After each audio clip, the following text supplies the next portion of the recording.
अच्छा, जेवीएम देखो, चलो एक चीज़ छोटी सी और भी बता देते हैं। जैसे जेवीएम से परेशान मत हो, जेवीएम कुछ नहीं है। जैसे ये तुम्हारा ये है, अभी मान लो मेरा ये क्लास है, हमने यहाँ क्या किया, क्लास मतलब हमने यहाँ कोड लिख दिया है ना। बाद में इस कोड को तुम रन करते हो ना, बाद में इस कोड को कौन क्या करते हो, तुम रन करते हो ना। तो उसके लिए होता है कौन, जेवीएम।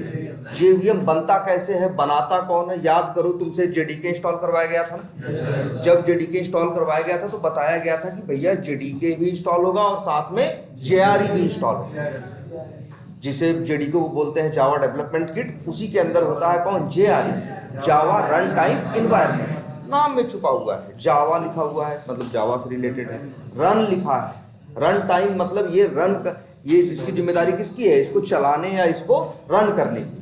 और इन्वायरमेंट, क्या कोई चीज करते हैं तो उसका इन्वायरमेंट बनाते हैं ना यार। यहाँ अगर पढ़ाना शुरू किए तो क्या किए, पहले इस तरह से एक जगह लेनी होगी, ये देखना होगा, पूरा सेटअप करते हैं कि नहीं, यहाँ कुर्सियाँ लगानी होंगी, ये लगाना होगा, वो लगाना होगा, सब कुछ जो करते हैं क्या है, एक तरह से इन्वायरमेंट सेटअप। ऐसे ही जावा के प्रोग्राम को अगर तुम रन करना चाहते हो ना, तो रन करने के लिए जो चीजें, जैसा माहौल बनाना है, वो काम किसका है, जेआरई का है।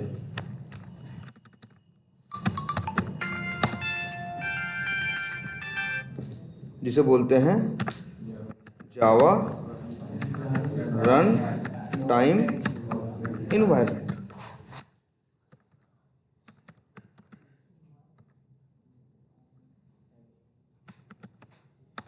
जावा रन टाइम इन्वायरमेंट,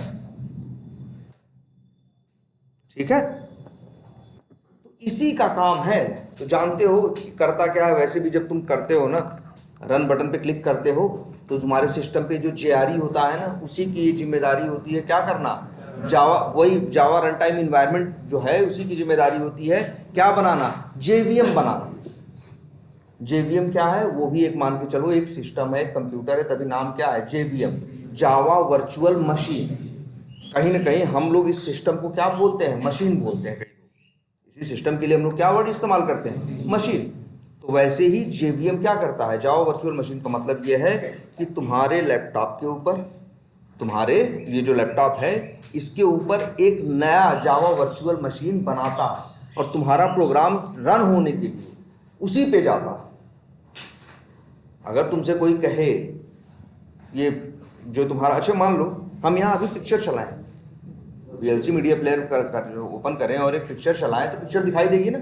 ये पिक्चर दिखाने का काम कौन कर रहा है, मेरा ये ओएस कर रहा है, ऑपरेटिंग सिस्टम कर रहा है, जिसका नाम जो भाई विंडोज लाइनक्स जो मेरे सिस्टम पे पड़ा हो। जैसे मेरे सिस्टम पे विंडोज 10 पड़ा है, तो मेरे ओएस का काम है ये करना, मेरे ऑपरेटिंग सिस्टम का काम है, चाहे पिक्चर चलाएं, चाहे कुछ देखें, चाहे कुछ भी करें, उसके लिए किसकी जरूरत है, ऑपरेटिंग सिस्टम। और मेरे पास है, इसी पे हमने इंस्टॉल किया है क्या, जेआरई। हमने जेडीके इंस्टॉल किया, साथ में क्या इंस्टॉल हो गया है, जेआरई। जेआरई का काम यही है कि इस लैपटॉप के ऊपर, इस विंडोज ओएस के ऊपर एक नया सिस्टम बनाना। एक क्या बनाना, एक नया सिस्टम बनाना। और ये तुरंत करता है, सेकंड्स में एक नया। और जानते हो, अच्छा एक लैपटॉप होता है अगर, या एक सिस्टम होता है, तो उसको जरूरत पड़ती है किसकी, रैम की। हाँ, उसे रैम की जरूरत पड़ती है, सीपीयू की जरूरत पड़ती है, दुनिया भर की चीज़ों की जरूरत पड़ती है कि नहीं पड़ती। तो जानते हो, तुम्हारे ही रैम में से थोड़ा रैम लेता है। जैसे अभी जो तुम ये क्लिप्स यूज़ कर रहे हो, ये जब चलता है या जेवीएम यूज़ कर रहे हो, तो एक या उसका नया जो होगा ज़्यादा लेने लगा हो, तो 2 GB तुम्हारे रैम में से ये अपने लिए क्या कर लेगा, अलॉट कर लेगा। जैसे तुम सोचो, हमने रन बटन पे क्लिक किया ना, और जो भी था ये रन हो रहा ना, रन होना स्टार्ट हो गया ना, हो गया कि नहीं। तो ये सेकंड्स में इसने ये काम किया, एक नया सिस्टम बनाया। उस सिस्टम के लिए इस तुम्हारी रैम में से थोड़ा वो ले लिया, अरे वो रैम ले लिया, तो ये थोड़ा सा सीपीयू ले लिया और अपना एक सिस्टम बना दिया। उतने का इस्तेमाल करेगा। अगर तुम कुछ ऐसा प्रोग्राम चलाओ जो उससे ज़्यादा रैम की क्या करे, डिमांड करे, कुछ ऐसा कोड चलाओ जो ज़्यादा रैम की क्या करे, डिमांड कराए, तो भाई उसने तो अपने लिए कितना ले रखा है, 2 GB। और तुम्हारा मान लो जो तुम कोड लिख रहे हो, वो कोड मांग रहा है कितनी जगह, 2.5 GB, तो नहीं चल पाएगा। तब तुम्हारा क्या हो जाएगा, हीप मेमोरी की क्या हो जाएगी, एरर आएगी कि भैया मेमोरी इतनी नहीं है, तो हम नहीं चला पाएंगे। भाई सीधी बात है। तो ये जान लो, तुम्हारे सिस्टम के ऊपर ही ये क्या करता है, एक सिस्टम बनाता है जिसका नाम क्या है, जावा वर्चुअल मशीन।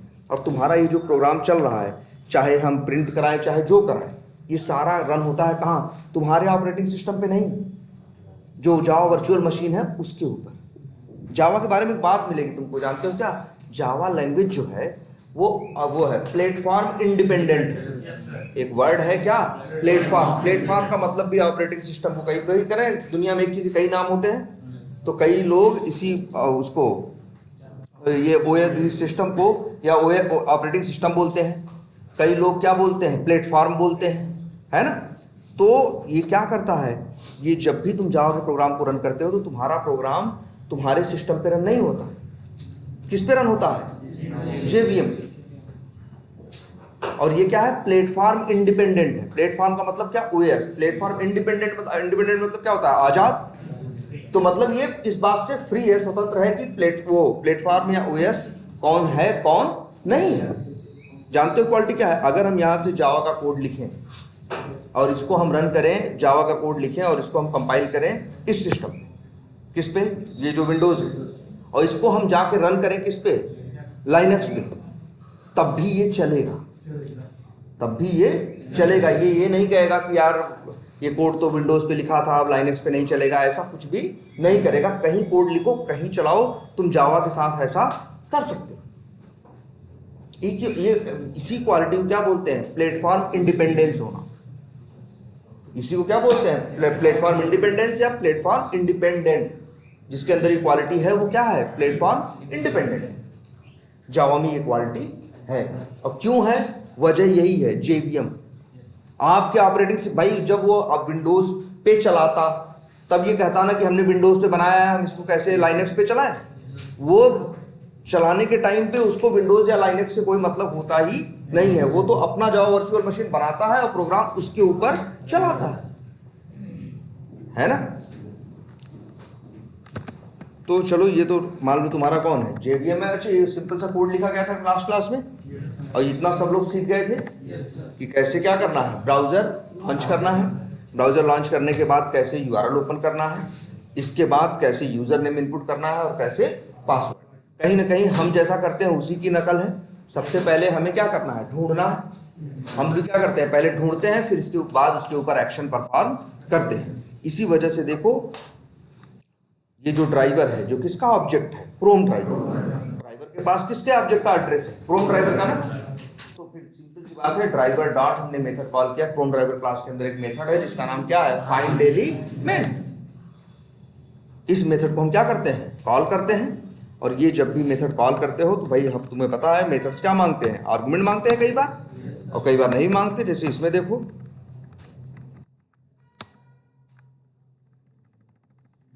ये देखो आर्गुमेंट मांग रहा है कि नहीं, बाई लिखा है ना, बाई। हमेशा याद रखना, फोकस तुम्हें इस पे देना, इस पे नहीं। मतलब ये तुम्हें देख के साफ साफ कर रहा है। फाइंड एलिमेंट मेथड का नाम है, आर्गुमेंट में क्या मांगता है, बाई क्लास का ऑब्जेक्ट। अब बाई क्लास का ऑब्जेक्ट चाहो तो भाई देखो, भाई ऑब्जेक्ट चाहिए चाहे जैसे दो।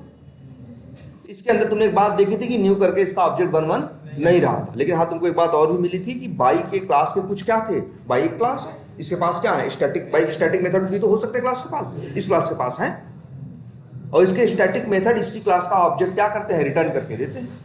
तो हमें यही समस्या थी ना कि हमें क्या चाहिए था यहाँ भेजने के लिए, बाई क्लास का ऑब्जेक्ट, चाहे जैसे भी बनता हमारे लिए। तो इन्होंने ये तरीका दे रखा है, तो हमने इसी तरीका का यूज़ किया। बाई क्लास का मेथड कॉल किया, हमें बाई क्लास का ऑब्जेक्ट मिला, एक वेरिएबल में हमने क्या कर लिया, स्टोर कर लिया। अब उसको हम यहाँ पे एज ए पैरामीटर क्या किया, एज ए आर्गुमेंट पास कर दिया कि नहीं कर दिया। और फाइंड एलिमेंट मेथड है किसका, क्रोम ड्राइवर का। और देखो ये भी दिखता है साथ साथ, ये जो मेथड है ये रिटर्न करता है किसका, ऑब्जेक्ट, एलिमेंट। आपके सामने तुम्हारे। अब यूजर नेम जो है इसके पास किसका ऑब्जेक्ट है, वेब एलिमेंट।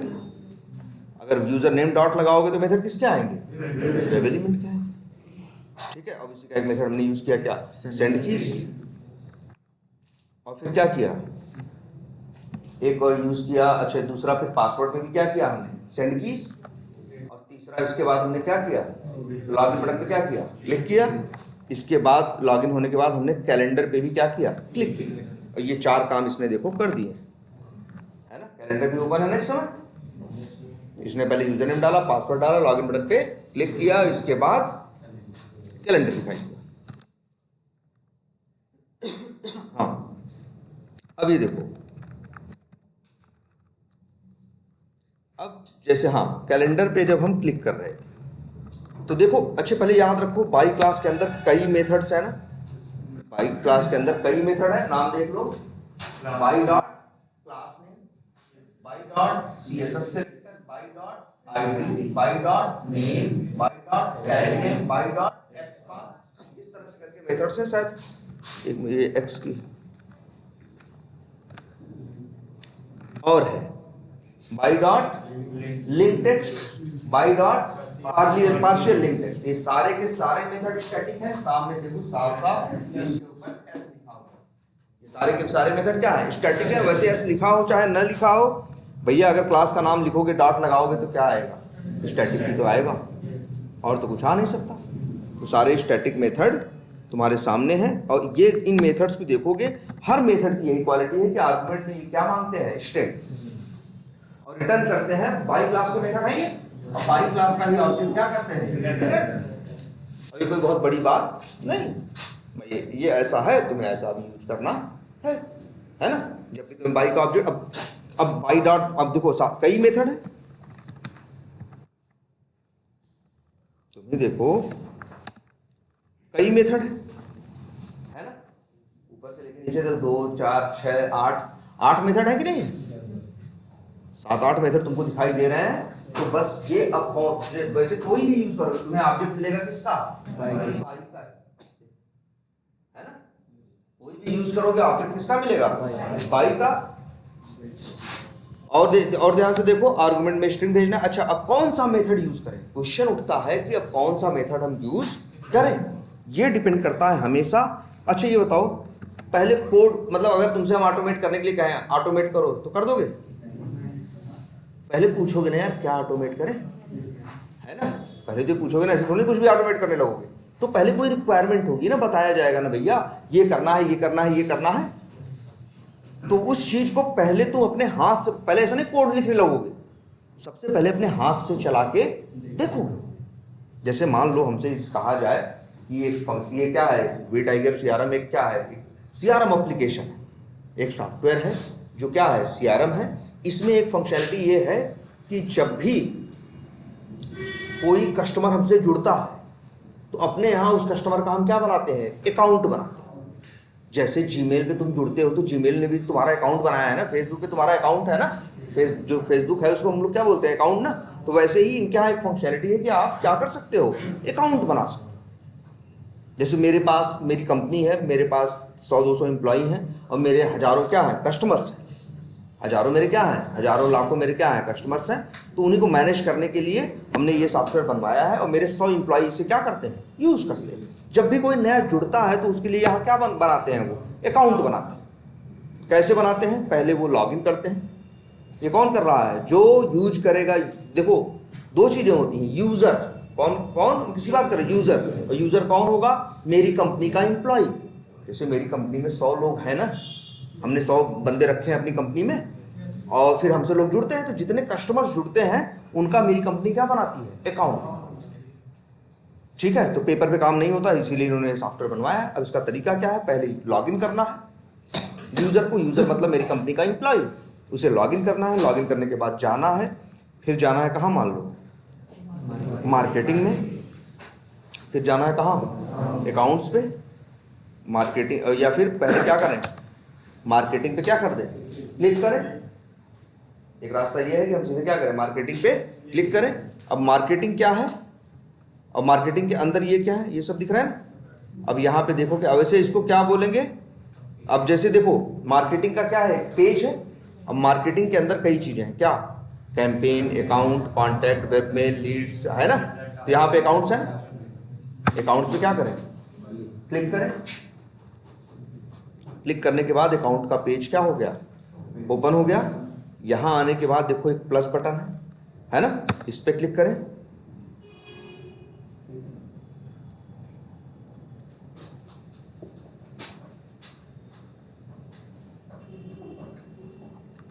फिर यहाँ आए, फिर यहाँ क्या करते हैं, अकाउंट की इंफॉर्मेशन, अकाउंट नेम डालते हैं, कुछ भी डाल, जैसे ABCD डाल दें, हैं, कोई वेबसाइट हो और फिर कोई फ़ोन नंबर हो तो वो डाल देते हैं।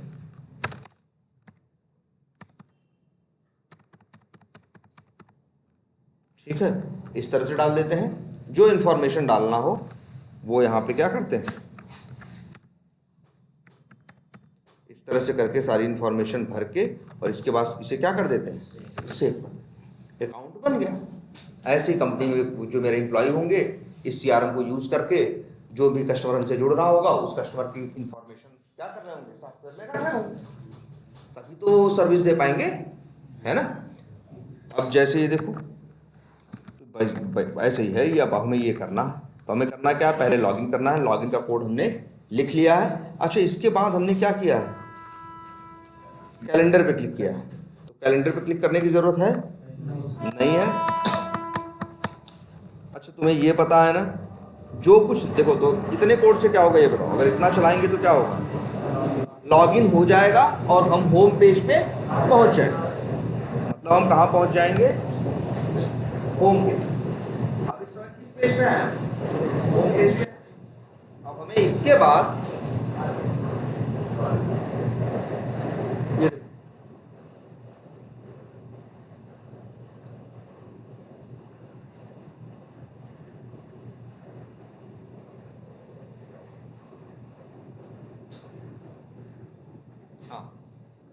देखो ये मार्केटिंग है ना, तो हमें पहले क्या करना है, मार्केटिंग पे क्या करना है, क्लिक करना है। सीधी बात है। इसके लिए भाई कुछ भी काम करना है तो पहला काम करना है driver.findElement, यहीं से शुरू ही करना है। अगर हमसे कोई कहेगा मार्केट, जैसे हमें अब मेरा टेस्ट केस देख लिया ना, काम में क्या क्या करना है, अब हमें क्या करना है, मार्केटिंग पे क्या करना है, क्लिक करना। तो फिर लिखे यहाँ driver.findElement। आर्गुमेंट में क्या मांग रहा है ये, बाई का ऑब्जेक्ट। रिटर्न करके क्या देगा, वेब। अब बाई का ऑब्जेक्ट किसका भेजना है, यूजर नेम का थोड़ी भेज देना, पासवर्ड का थोड़ी भेज देना। अब तुमको बाई का ऑब्जेक्ट इस मार्केटिंग का बनाना है। तो तुम्हारा काम है राइट क्लिक करना और मार्केटिंग को क्या करना, इंस्पेक्ट। जैसे तुम इंस्पेक्ट करते हो, सही से पहली बार में सही नहीं होता है ना, राइट क्लिक करो, इसे क्या करो, दोबारा इंस्पेक्ट करो। अब थोड़ा इसे बड़ा करते हैं, ये देखो, ठीक है। तो ये एलिमेंट है। अच्छा, ये इसका HTML है। अब एक चीज ये समझो, हमने लास्ट क्लास में बताया था, जो कुछ तुमको यहाँ सामने दिखता है वजह क्या होती है, यही HTML है ना, यही HTML। अब तुम्हें हमने एक बात और बताई थी कि अगर तुमको कुछ भी यहाँ दिख रहा है, यहाँ जहाँ मेरा इस समय कर्सर है, माउस है, जो कुछ दिख रहा है वो इन्हीं, ये जो लाइनें लिखी हैं इन्हीं की वजह से दिख रहा है। हर एलिमेंट के लिए इसके अंदर एक लाइन है जरूर, वही तुम्हें यूज करनी है। अब पाओगे कैसे वो लाइन, आसान है। वैसे तो ढूंढना क्या है, मुश्किल है। हमने तुमको लास्ट क्लास में दिखाया था ना, एक एक पेज के अंदर 2-2 हज़ार लाइनें। अब 2,000 लाइन में जाके ढूंढना, लेकिन तुम्हारे लिए समस्या नहीं है। तुम्हारे लिए काम कौन कर देगा, क्रोम खुद कर देगा। क्रोम ब्राउजर में अगर किसी भी एलिमेंट पे क्या करो, एलिमेंट हम बोलेंगे बार बार, एलिमेंट का मतलब सब क्या है, एलिमेंट। जैसे हम लोग होते हैं ना, अब भले सब लोग थोड़ा अलग अलग हैं, लेकिन है सभी क्या, इंसान ही है ना। एक कॉमन वर्ड हम इस्तेमाल क्या कर देते हैं, इंसान इस्तेमाल कर देते हैं ना। तो वैसे ही कॉमन वर्ड इस्तेमाल करते हैं क्या, ये एलिमेंट। एलिमेंट का मतलब जो कुछ तुम्हें यहाँ सामने दिख रहा है। हर एलिमेंट का एक सोर्स कोड जरूर है। ये कैसे मिलेगा तुमको, इसीलिए देखो राइट क्लिक करो, ऑप्शन क्या है, इंस्पेक्ट। ये तुमको डायरेक्ट उस लाइन पे लेके आए। बात नंबर 1। बात नंबर 2 देखो ध्यान से जरा, ये हाईलाइट हुआ है ना, कलर बदला है कि नहीं, का थोड़ा सा इससे इसको कंपेयर करके देखो, बदला है कि नहीं। मार्केटिंग, जो मार्केटिंग लिखा हुआ है, ये क्या हुआ है, हाईलाइट। हाईलाइट क्यों हुआ है, ये देख रहे हो मेरा माउस कर्सर इस लाइन पे। जरा एक काम करें, हम TD पे करें तो मेरा एरिया बढ़ गया ना, IMG पे करें तो छोटा हो गया ना, दिख रहा है। देखो ध्यान से इस चीज को कहीं भी इस्तेमाल करके चीज देखो, जैसे ये है, राइट क्लिक करके इसे इंस्पेक्ट किया, जो दिख रहा है ये IMG करके, ये क्या है, पहले ये बताओ। ये वो लाइन है जो इसके लिए है, अब ये लाइन सही जगह हम आए हैं कि नहीं आए हैं? अच्छा ये बताओ, इसके ऊपर कर्सर ले जा रहे हो तो हाईलाइट किसको कर रहा? प्लस बटन को ना। तो इसका मतलब है तुमको ये समझ में आ रहा है कि ये लाइन है वो इसके लिए है या इसके लिए ये लाइन है? बात क्या है? दोनों एक ही है। इससे एक कंफर्म हो रहा है, हाँ हम जिसकी बात कर रहे थे ये उसी की बात कर रहा है। अगर मान लो हम एक्स पाथ इस टीडी का लिख दें या हम एक्स पाथ, ध्यान से देखना, एक्स पाथ हम इस टेबल का लिख दें। ये भी देख रहा है, एक एलिमेंट दिख रहा है ना, ये दिख रहा है कि नहीं दिख रहा? इसको पहचानने के लिए मान लो हम क्या लिखते हैं? कोड लिखते हैं। मान लो इसको पहचानने के लिए हम क्या लिखते हैं? सॉरी, कुछ भी करके बना दें। जैसे हम ड्राइवर डॉट फाइंड एलिमेंट कर रहे हैं ना, बाई कर रहे हैं ना, बाई कर दे हम किसके लिए? इसके लिए। तो ये किस पे काम करेगा? क्या प्लस बटन पे काम करेगा? ये देखो पता चल रहा है तुमको ना, ये इस टेबल का मतलब है ये पूरा ना, टेबल का मतलब है क्या? पूरा। देखो ये देखो, कहीं भी इतने में कहीं भी क्लिक कर देगा। तुमको कहीं भी थोड़ी क्लिक करना है, तुम्हें कहाँ क्लिक करना है? प्लस बटन पे ना। तो उसके लिए तुम्हें ये करना होगा, अगर तुम्हें प्लस बटन पे क्लिक करना है तो तुम्हें ऐसा, तुमने देखो जो इंस्पेक्ट किया है इस समय जिस लाइन पे हो, ये लाइन तुम्हारे काम की नहीं है। वो लाइन चाहिए जिसपे कर्सर ले जाओ, हाईलाइट करे किसको? इस प्लस बटन। वैसे यहां से करोगे तो अपने आप उस लाइन पे लेके जाएगा। और ये कंफर्म करने के लिए कि सही जगह गया है कि नहीं गया है, ये माउस यहां लेके जाओ, अपने आप देखो ये हाईलाइट हो रहा है कि नहीं हो रहा है, मतलब सही है। ऐसे ही हम किसकी बात, हमें तो भाई प्लस बटन से मतलब नहीं, हमें किससे मतलब किस पे काम करना है? मार्केटिंग पे। देखो मार्केटिंग ए पे कर्सर ले जाओ तो मार्केटिंग को हाईलाइट कर रहा है ना, तो हमें क्लिक भी इसी पे करना है।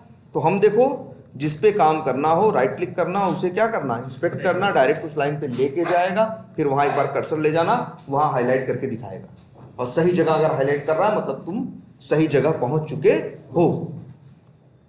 अब हमने तुमको मेथड्स यूज करना बताया था। अच्छा, और क्या बताया तुमको हमने? कि कोई भी एलिमेंट हो HTML के अंदर, तो एक चीज होती है सबसे एक इसे क्या बोलते हैं? Angular bracket. इसे क्या बोलना है आपसे? Angular bracket. तो एंगुलर ब्रैकेट के अंदर कुछ लिखा होता है ना, एंगुलर ब्रैकेट होगा उसके बाद जस्ट कुछ लिखा रहेगा, उसी को बोलते हैं HTML टैग। उसी को क्या बोलते हैं? HTML tag.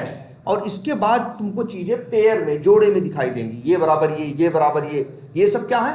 एट्रीब्यूट और वैल्यू। इसके अलावा HTML में कुछ भी नहीं होता। क्लियर है ये बात? याद रहेगी सबको?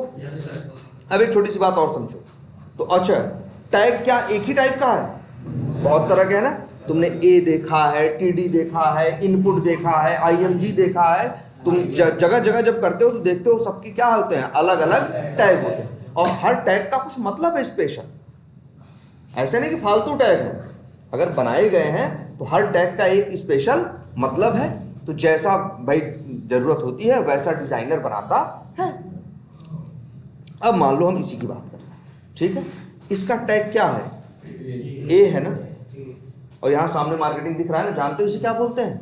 ये जो दिख रहा है जिसका टैग सबके लिए ऐसा नहीं होता, लेकिन ये कुछ खास टैग है जिसका नाम क्या है?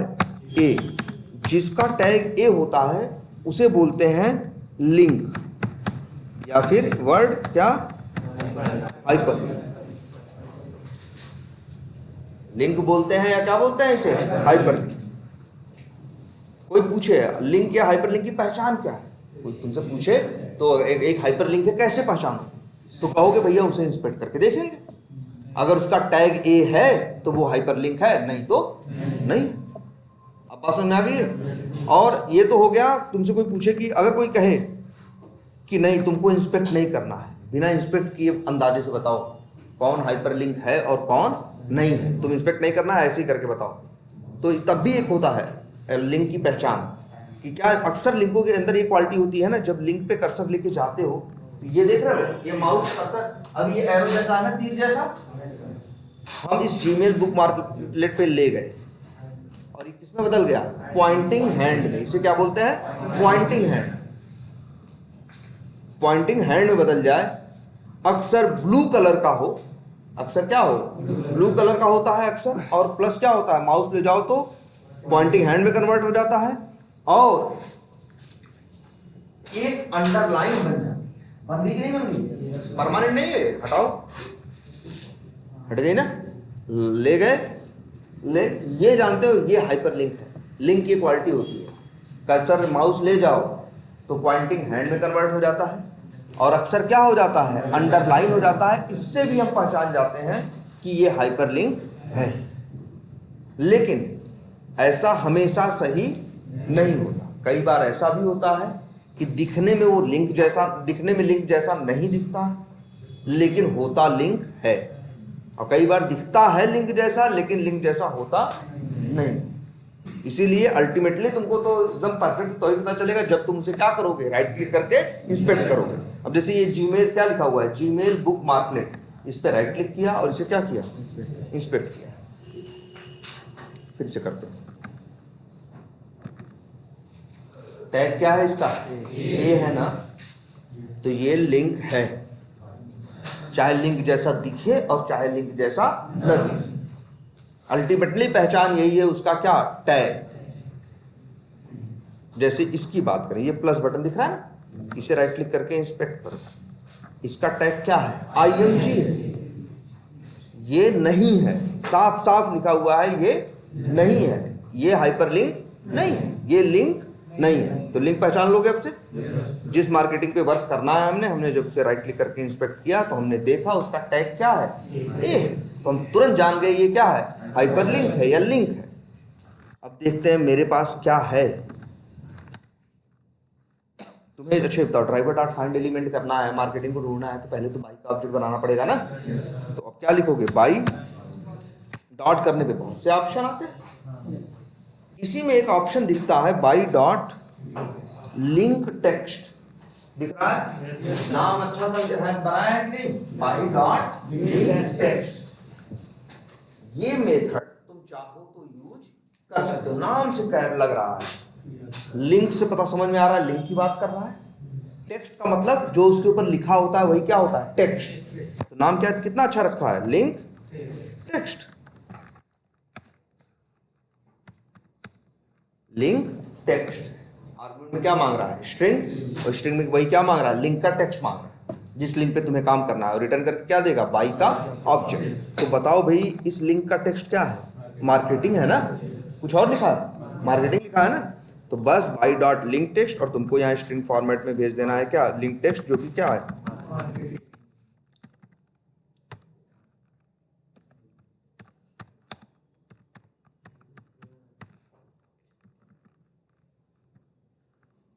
अच्छा हमने क्या कुछ भी रख सकते हैं नाम में हम, चलो हम लिख देते हैं बाई मार्केटिंग, ठीक। और इसी को हमने यहाँ क्या किया, नाम तो XYZ कुछ भी रख सकते हैं ना, तो नाम अच्छा सा रखते हैं ये। तो आसान है तरीका ना। लेकिन याद रखना बाई डॉट नेम कब यूज कर सकते हो, जब नेम एट्रीब्यूट हो। क्या यहाँ यूज कर सकते थे इसके लिए, इसके पास देखो टैग ए है, एट्रीब्यूट क्या है, href, और उसकी वैल्यू यहाँ लिखी हुई बड़ी सी है ना, ठीक है। तो href क्या है, एट्रीब्यूट का नाम है, जो लिखा हुआ है index.php क्वेश्चन मार्क मॉड्यूल बराबर कैंपेन, जो सब लिखा हुआ है ये क्या है, एट्रीब्यूट की वैल्यू। लेकिन इसके पास और कोई दूसरा एट्रीब्यूट है नहीं है, नेम एट्रीब्यूट है नहीं है, नहीं है ना। तो यहाँ पे बाई डॉट नेम यूज हो ही नहीं सकता। लेकिन हम यहाँ देखे यार ये तो क्या निकला, लिंक निकला। जब लिंक निकला तो हम यूज कर सकते हैं क्या, बाई डॉट लिंक, ये भी हमें बाई का ऑब्जेक्ट देगा। और फाइंड एलिमेंट क्या देता है,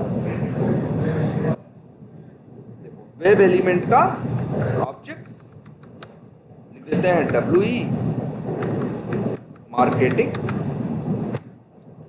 हो गया कि नहीं हो गया। अब ये WE मार्केटिंग के पास किसका ऑब्जेक्ट, सब साफ साफ दिख रहा है, WE मार्केटिंग के पास ऑब्जेक्ट किसका है,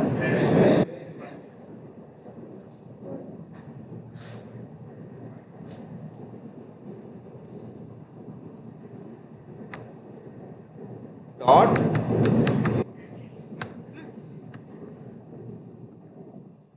अब इसको चला दो, अब पूरा चलेगा तो यूजर नेम डालेगा, पासवर्ड डालेगा, चलेगा तो हमेशा शुरू से ना, लॉगिन करेगा। इसके बाद क्या करेगा, मार्केटिंग लिंक पे क्लिक ब्राउजर चला।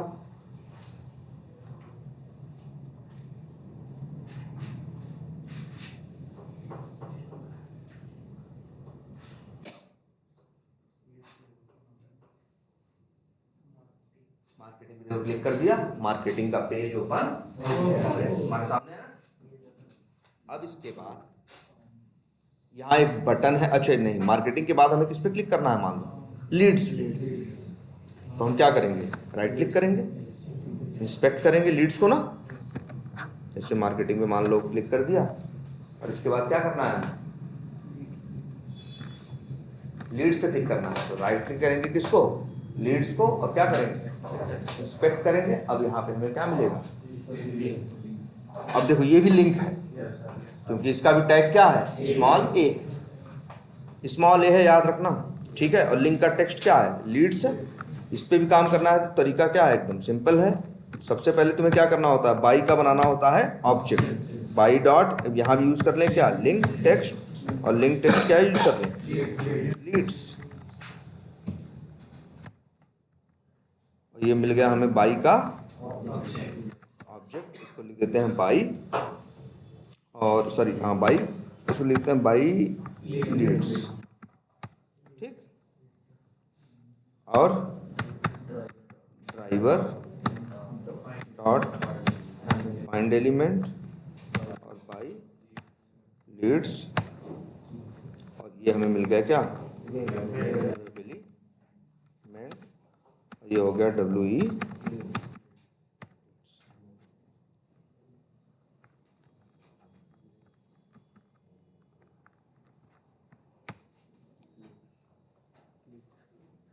WE लीड्स करेंगे, हमें करना क्या है, उस पर क्लिक करना है ना, तो मेथड कौन सा यूज कर लें, चलो ये कोड इतना चला दें क्या, एक बार चला देते हैं। लेकिन याद रखना सेलेनियम में एक बात है, जहां से कहोगे वहीं से चलेगा, सर जहां से कहोगे वहां से नहीं चलेगा, हमेशा कहां से चलेगा, शुरू से।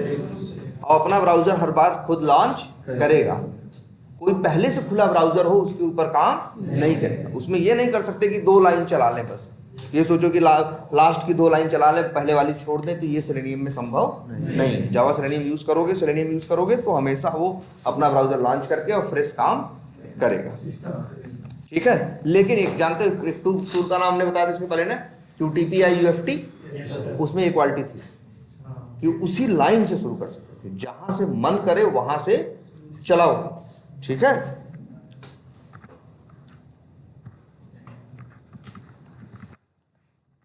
अब देखो ये लीड्स पे क्लिक कर दिया कि नहीं कर दिया इसने, या देखो मार्केटिंग, मार्केटिंग पे किया, अब इसके बाद लीड्स पे कर दिया। अब देखो मार्केट, अरे लीड्स पे हमने करा दिया है, सॉरी हमें किस पे कराना था, अकाउंट्स पे ना, लीड्स है तो मान लो, वैसे उसका भी देखो, अकाउंट्स का भी देखोगे जब ना, उसका भी भाई है तो वो भी क्या लिंक ही, हमें लीड्स पे नहीं करना था, किस पे करना था, अकाउंट्स पे। तो राइट क्लिक करके इंस्पेक्ट करो, ठीक है। तो इसका टेक्स्ट क्या, ये भी लिंक ही है ना, और टेक्स्ट क्या है, अकाउंट्स।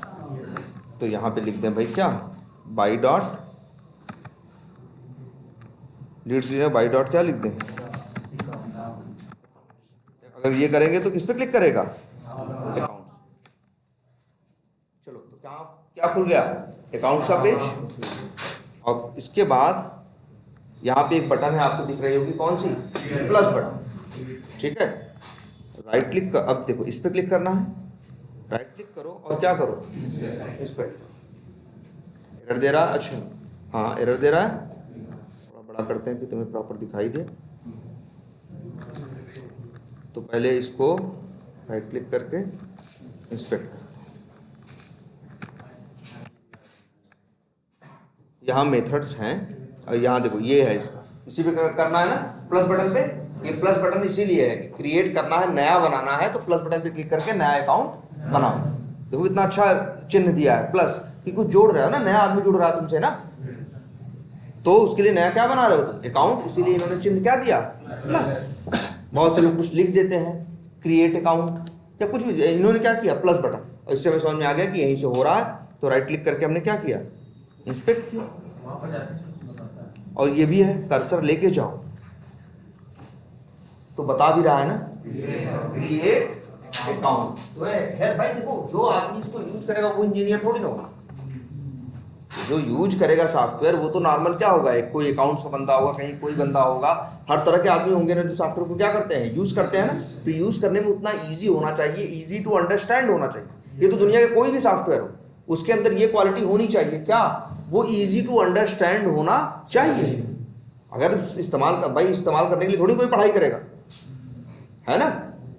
तो ये क्या होना चाहिए, इजी टू अंडरस्टैंड। तो ये देखो बता भी रहे हैं, जिससे जो आदमी यूज करेगा, यूजर जो होगा वो समझ जाए। अच्छा, इस प्लस बटन से क्या होगा, अकाउंट क्रिएट होगा। इस पर क्लिक करेंगे तब, तो हमें क्लिक करना है, तो राइट क्लिक करके हमने क्या कर दिया, इंस्पेक्ट कर दिया। अब इसके पास देखो टैग क्या है, IMG।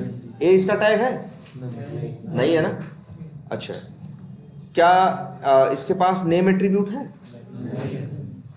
SRC है, एल्ट है, टाइटल है और बॉर्डर। कोई ऐसा मेथड है by.src, by.alt, by.title, कोई ऐसा मेथड नहीं। अच्छा, एक बात और बताओ, मान लो हमें इस प्लस बटन पे क्लिक करने से पहले हमें यहाँ कुछ टाइप करना है, कहाँ, सर्च, यहाँ सर्च में कुछ क्या करना है, टाइप करना है। तो क्या करें, राइट क्लिक करें और इसे क्या करें, इंस्पेक्ट करें। इसके पास क्या टैग है बताओ, इनपुट है, टाइप एट्रीब्यूट है जिसकी वैल्यू क्या है, टेक्स्ट है, नेम एट्रीब्यूट है जिसकी वैल्यू क्वेरी अंडरस्कोर स्ट्रिंग है, और वैल्यू क्या है, एक वैल्यू एट्रीब्यूट है उसकी वैल्यू क्या है, सर्च है, क्लास एट्रीब्यूट है उसकी वैल्यू क्या है, सर्च बॉक्स है, ऑन फोकस एट्रीब्यूट है उसकी वैल्यू क्या है, दिस डॉट वैल्यू। दिख रहा है ना सब सामने। मान लो अगर हमें इसके ऊपर कुछ काम करना हो, सेंड कीज करना हो इसके ऊपर, तो पहले हमें इसको भी आइडेंटिफाई करना होगा ना। और हम क्या यूज करेंगे, बाई डॉट, अच्छा देखो नेम एट्रीब्यूट है ना, तो बाई डॉट नेम भी यूज कर सकते हैं कि नहीं कर सकते, बोलो, बाई डॉट नेम यूज कर सकते हैं कि नहीं। लेकिन ये बताओ, मान लो अभी तो है, मान लो नेम ना होता तो एक एट्रीब्यूट और देख रहे हो जिसका नाम क्या है, क्लास। ध्यान से देना, देखना, क्लास दिख रहा है, और उसकी एक वैल्यू है ना, सर्च बॉक्स। तो क्लास एट्रीब्यूट का भी तुम यूज कर सकते हो, और इसके लिए एक स्पेशल मेथड बनाया गया है बाई क्लास में, चाहो तो देख लो। बाई डॉट एक मेथड है जिसका नाम क्या है, क्लास नहीं, क्लास नहीं, बिल्कुल नहीं, क्लास नेम एक मेथड है। देखो सब लोग देखो, मेथड का नाम क्या है, क्लास नेम। आर्गुमेंट में क्या मांग रहा है, स्ट्रिंग। ये मेथड कब यूज करना है मालूम है, जब जिस एलिमेंट पे काम करना है उसके पास क्लास एट्रीब्यूट है। अगर क्लास एट्रीब्यूट नहीं है तो इसे इस्तेमाल नहीं करना है। देखो ध्यान से, अगर हमें इस पे काम करना हो तो हम बाई डॉट क्लास नेम का इस्तेमाल कर सकते हैं, क्योंकि इसके पास क्लास एट्रीब्यूट है और क्लास की वैल्यू क्या है, सर्च बॉक्स है। लेकिन अगर मान लो हमें इस पे काम करना हो, इस प्लस बटन पे, इसे राइट क्लिक करके अगर हम इंस्पेक्ट करके देख रहे हैं तो इसके पास क्लास एट्रीब्यूट की वैल्यू नहीं है, तो बाई डॉट क्लास नेम इसके लिए इस्तेमाल नहीं कर सकते। याद रखना, क्या जो इस्तेमाल करना है वो तभी इस्तेमाल कर सकते हो जब वो एट्रीब्यूट हो। अब तुम्हें समझना होगा कि किस चीज में क्या इस्तेमाल होगा। बाई डॉट नेम तब इस्तेमाल करना है जब नेम एट्रीब्यूट का यूज करना है। बाई डॉट क्लास नेम तुम्हें तब इस्तेमाल करना है जब क्लास एट्रीब्यूट का यूज करना है।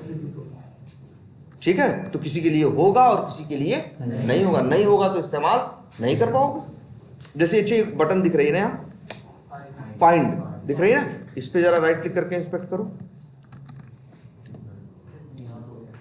इसके पास भी है, देखो क्लास है ना, है ना। इसके लिए भी इस फाइंड बटन पे कोई कुछ काम करने के लिए कहता, क्लिक करने के लिए कहता, तो पहले पहचानना होता ना, तो बाई डॉट लगाना पड़ता ना। इसके लिए भी बाई डॉट क्लास नेम लिख सकते थे। अच्छा, ये भी दिख रहा है क्विक क्रिएट करके, इसे राइट क्लिक करके जरा इंस्पेक्ट करें। क्लास है ना, और अच्छा एक और भी दिख रहा होगा क्या, आईडी। तो कुछ स्पेशल एट्रीब्यूट है, उनको आज से जान लो तुम। जैसे एक है क्या, क्लास। ठीक है, इस क्लास एक एट्रीब्यूट है। क्लास क्या है, एट्रीब्यूट है। तो इसके लिए जो मेथड यूज होगा उसका नाम क्या है, क्लास नेम। ऐसे ही एक एट्रीब्यूट है तुम्हारा क्या, आईडी। आईडी भी क्या है, एट्रीब्यूट।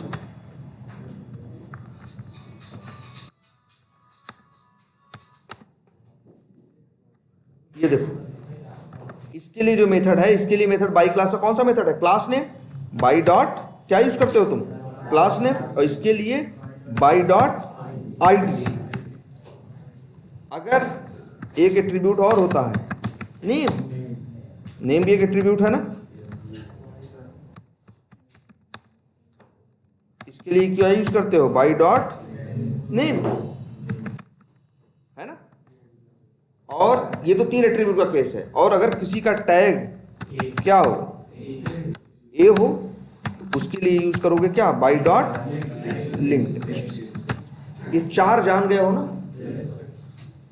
लेकिन ये 4 है, लेकिन अब देखो दिख भी रहा है तुमको यहाँ, बाई डॉट देखो एक क्लास नेम भी है, बाई डॉट क्या है, एक आईडी है। ये कब इस्तेमाल करना है, याद रखना, बाई डॉट आईडी तब करना है, उसके लिए करना है जिसके पास आईडी एट्रीब्यूट हो। जिसके पास नहीं है उसके लिए इस्तेमाल नहीं कर सकते। और तीसरा क्या है, बाई डॉट नेम, ये तब इस्तेमाल करना है नेम हो। और चौथा क्या है, लिंक टेक्स्ट, अगर कोई क्या हो, लिंक। क्लियर है, ये याद रहेगी बात। लेकिन अच्छा, तो ये कंफर्म रहेगा ना आपसे। अब अगर ऐसा कुछ भी सिनेरियो मिलेगा तो कर लोगे, किसी को इंस्पेक्ट करोगे, उसके पास आईडी होगा तो इस्तेमाल कर लोगे ना, क्लास होगा तो इस्तेमाल कर लोगे, नेम होगा तो इस्तेमाल कर लोगे। अच्छा, आईडी और नेम ध्यान देना, कई बार ऐसा भी होगा एक ही एलिमेंट के पास आईडी भी होगा और नेम दोनों होगा, तब तुम्हारी मर्जी, चाहे आईडी इस्तेमाल करो और चाहे नेम, लेकिन जो इस्तेमाल करना है कम से कम वो होना चाहिए। बाकी एक्स्ट्रा क्या है मैटर नहीं करता। तुम जैसे वही कर रहे हैं, इस एलिमेंट की बात करें तो इसके पास देख रहे हो आईडी भी है और क्या है, क्लास भी। आईडी भी है और साथ में क्या है, क्लास भी। तो हम चाहे तो बाई डॉट आईडी यूज कर लें और चाहे तो by dot class name use कर, मेरी मर्जी। ठीक है, ऐसे ही ये प्लस बटन तुम्हारे सामने दिख रही है, इसको भी देखिए। अब हमारे पास कितने मेथड हैं, 4 हम जानते हैं आज तक।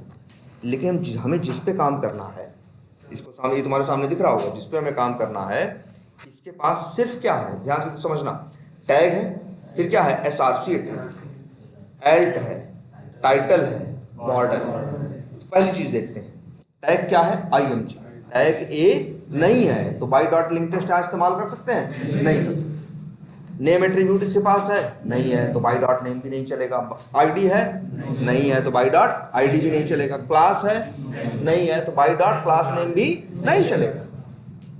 और ऐसा कोई मेथड नहीं है, चाहो तो खुद देख लो कि बाई डॉट ऐसा कोई मेथड हो कि बाई डॉट एसआरसी या बाई डॉट टाइटल, ऐसा कोई मेथड नहीं, तुम्हारी आंख के सामने है जो है ना। क्लियर है ये बात। अब इसके ऊपर काम कैसे किया जाए, वो चारों चीजें इसके लिए काम नहीं आएंगी। लेकिन हाँ, तुम्हें एक और दिख रहा है, एक्सपाथ, एक मेथड दिख रहा है जिसका नाम क्या है, बाई डॉट एक्सपाथ। तो इसके सहारे ऐसे लोगों को तुम आइडेंटिफाई कर सकते हो जिसके पास नेम नहीं है, आईडी नहीं है, या क्लास नहीं है, या जिनका टैग ए नहीं है दूसरे हैं, ऐसा नहीं एट्रीब्यूट नहीं है, एट्रीब्यूट है लेकिन कुछ अलग एट्रीब्यूट है, जैसे एसआरसी था, टाइटल था, दिखा ना, देखो एसआरसी है, एल्ट है, टाइटल है, बॉर्डर है ना। इनका इस्तेमाल करके भी पहचाना जा सकता है। उसके लिए इस्तेमाल करना होगा जो मेथड, उसका नाम क्या है, बाई डॉट एक्सपाथ। अब वर्ड ये का है क्या, एक्सपाथ। एक्सपाथ क्या है, क्वेश्चन ये उठता है पहले तो, एक्सपाथ है क्या। अच्छा, ये एचटीएमएल अब पहचान में आती है, ये एचटीएमएल पहचान में आती है ना। एचटीएमएल एक लैंग्वेज है, अपनी एक इसकी स्टाइल है कि भाई हमें एंगुलर ब्रैकेट में लिखना है, जिस टैग पे लिखना है शुरू करना है, उसी टैग पे क्या करना है, एंड करना है, और कुछ भी फालतू नहीं लिख देना है। जो पहले से बताए गए टैग हैं वही इस्तेमाल करने हैं। जैसे उन्होंने बता रखा है ये चीज़ बनानी हो तो ए ले लेना, वो चीज़ बनानी हो तो इनपुट ले लेना, एक फ़ोटो लगानी हो तो इमेज ले IMG ले लेना, सब कुछ इन्होंने पहले से डिसाइड कर रखा है। जो आदमी इसको इस्तेमाल करके डिज़ाइन बनाता है वो इनका यूज़ करता है। ये क्या है? HTML जानते हो? और क्या है ये? एंगुलर ब्रैकेट में लिखी जाती है ना। ऐसे ही एक लैंग्वेज और है जो इससे भी ज़्यादा क्या है, पुरानी है, और उस लैंग्वेज का नाम था XML। उस लैंग्वेज का नाम क्या था? XML। और XML में यही होता था कि जो कुछ हम XML में यही होता था कि जो कुछ उसमें, उसकी भी लिखने की स्टाइल कैसी थी मालूम है? एंगुलर ब्रैकेट वाली है। XML आज भी यूज होती है, खूब यूज होती है, बड़ी आसान सी। वो भी क्या है, देखो XML उसका नाम था एक्सटेंडेड, फुल फॉर्म क्या था? Extended markup language. ठीक है, तो पहले एक लैंग्वेज आई थी, कौन सी? XML, और वो लिखी जाती थी किसमें? एंगुलर ब्रैकेट के फॉर्मेट में। और बाद में उसी के कंसेप्ट को कॉपी किया किसने? जब इंटरनेट का जमाना आया तो HTML वाला, जब वो लोग वेब की बात किए तो उसी को कॉपी किया किसने? HTML वाला। और इसीलिए तो मतलब HTML एक तरह से कह सकते हो, HTML और XML क्या है? एक जैसी, दोनों लिखी जाती है किसमें? इसी फॉर्मेट में। और जानते हो, अच्छा ये दिख रहा है ना, एक काम करते हैं, जरा राइट क्लिक करो, व्यू पेज सोर्स करो, दिख रहा?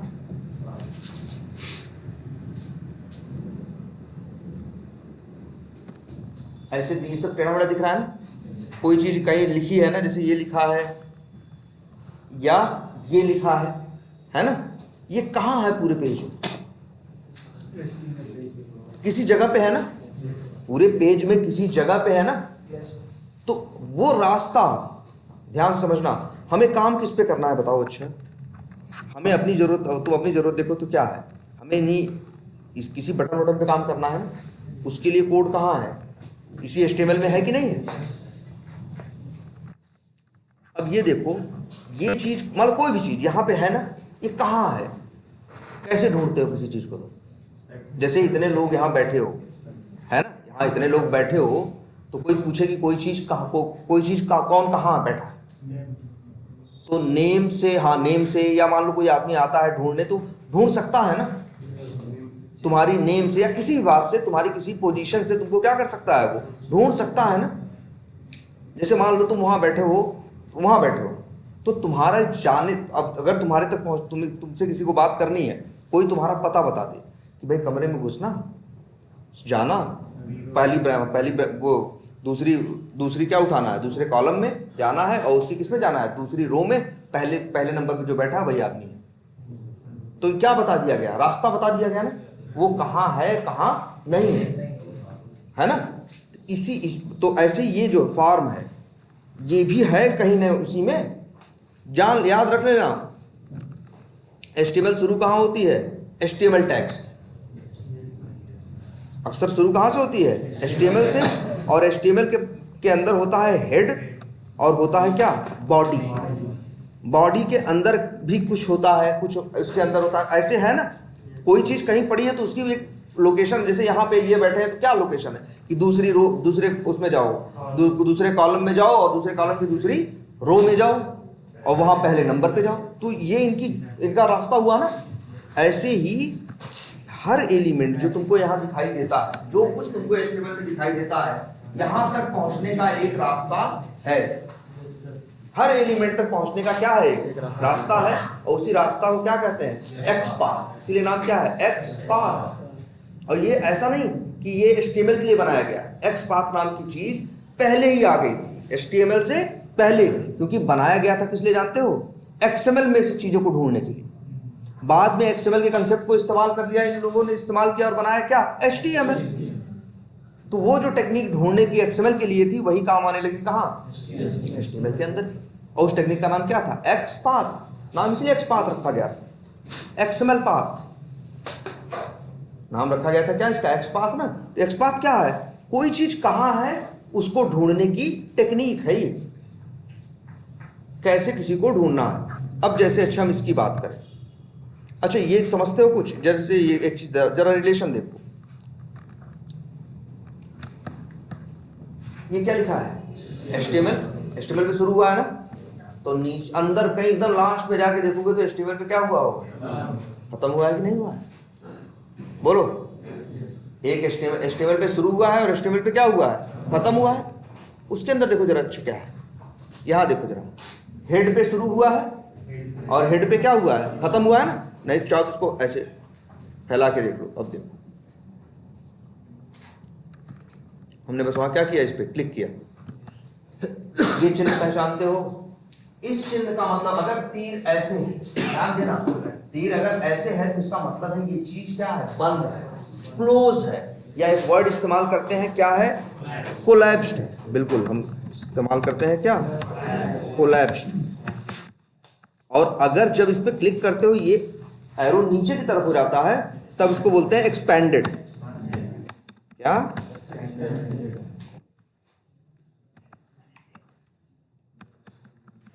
ठीक है, तो हमने इसको क्या किया? देखो, हेड पे स्टार्ट किया, ध्यान से देखो, और देखो हेड पे क्या हुआ है? एंड हुआ है ना। हेड पे स्टार्ट हुआ है और हेड पे क्या हुआ है? एंड हुआ है कि नहीं हुआ है? तो जानते हो? तो बताओ। अच्छा, HTML के अंदर हेड है ना, HTML पे यहां शुरू हुआ, HTML कहीं अंतिम में खत्म हो रहा है, उसी के अंदर क्या है? हेड रखा है ना। जैसे ये कुर्सी कहाँ रखी है? एक कमरा है, कमरा कहीं शुरू होता है कहीं खत्म होता है, वहीं ये बेंच रखी है ना, तो कमरे के अंदर बेंच है ना। वैसे ही क्या यहाँ क्या है? HTML है, HTML के अंदर क्या है? हेड है। दिख रहा है ना साफ साफ? अब देखो ध्यान से समझना, तो यहाँ एक यहाँ पे इसको एक रिलेशनशिप हम बोलते हैं। यहाँ पे एक रिलेशन है और रिलेशनशिप ये है, इस HTML को बोलेंगे क्या? पेरेंट, और उसके अंदर है ना हेड, उसको क्या बोलेंगे? चाइल्ड। बात समझ में आ रही है? जैसे देखो HTML के अंदर, HTML पे शुरू हुआ, HTML पे खत्म हुआ, उसके अंदर दो है कौन? देखो HTML पे शुरू हुआ और HTML पे क्या हुआ? बंद हुआ, खत्म हुआ, और उसके अंदर दो हेड हैं और बॉडी। तो ये हेड और बॉडी दोनों कहे जाएंगे क्या? चाइल्ड। HTML कहा जाएगा क्या? पेरेंट। हेड और बॉडी कहे जाएंगे क्या? चाइल्ड। अगर कोई पूछे रिलेशन क्या है, तो कहोगे रिलेशनशिप ऐसी है कि HTML पेरेंट है, हेड क्या है? चाइल्ड। अगर कोई तुमसे हेड और HTML की रिलेशन पूछेगा तो कहोगे HTML पेरेंट है और हेड क्या है? चाइल्ड। लेकिन ये जो हेड है और ये जो बॉडी है, हेड के अंदर बॉडी नहीं है भाई। देखो हेड शुरू हुआ, हेड क्या हुआ? खत्म हुआ, उसके बाद बॉडी शुरू हुआ और फिर क्या हुआ? बॉडी खत्म हुआ। तो हेड और बॉडी जो है, इनमें पेरेंट चाइल्ड का रिलेशन नहीं है, ये ब्रदर है ना। या इसके लिए एक वर्ड कॉमन इस्तेमाल करते हैं क्या? सिबलिंग। जो भाई बहन होते हैं सगे, उन्हें क्या बोलते हैं? सिबलिंग बोलते हैं। ठीक है, तो ये जो रिलेशनशिप इनका आपस में है वो क्या है? सिबलिंग का है। इनमें बात करोगे तो पेरेंट, HTML और हेड में पेरेंट चाइल्ड का, HTML और बॉडी में भी क्या है? Parent child. बोलो दिख रहा है कि नहीं दिख रहा है? ये रिलेशन है। और बॉडी के अंदर क्या है? ए है ना, ए पे शुरू हुआ और ए पे खत्म। तो ये जो बॉडी है ये क्या है? पेरेंट है, और ये जो ए है क्या है? अब रिलेशन की बात करें, ए का और HTML का रिलेशनशिप क्या है? तो हम कहेंगे क्या है? ये इसका फादर हो गया, तो ये उसका क्या हो गया? दादा हो गया। तो या ये पेरेंट हो गया और ये क्या हो गया? ग्रैंड पेरेंट हो गया। क्या वर्ड इस्तेमाल करेंगे? Grand parent. हम कहेंगे HTML जो है ग्रैंड पेरेंट है, और किसका? ए का, बॉडी का नहीं, हेड का नहीं। बॉडी और हेड का क्या है? पेरेंट है। अगर बॉडी और ए का रिलेशनशिप पूछे तो भाई ए जो है वो जो है बॉडी है, ए का क्या है? पेरेंट। और ध्यान दो एक चीज पे, हेड और ए का रिलेशनशिप पूछे तो हेड और ए का कोई डायरेक्ट रिलेशनशिप नहीं है। हम कहेंगे कि हेड के सिबलिंग का चाइल्ड है कौन? ए। हेड का, हेड जो टैग है उसका एक सिबलिंग है जिसका टैग क्या है? बॉडी। उसका चाइल्ड है कौन? ए। कोई डायरेक्ट रिलेशन नहीं है, लेकिन इसके और इसके बीच में डायरेक्ट रिलेशन है।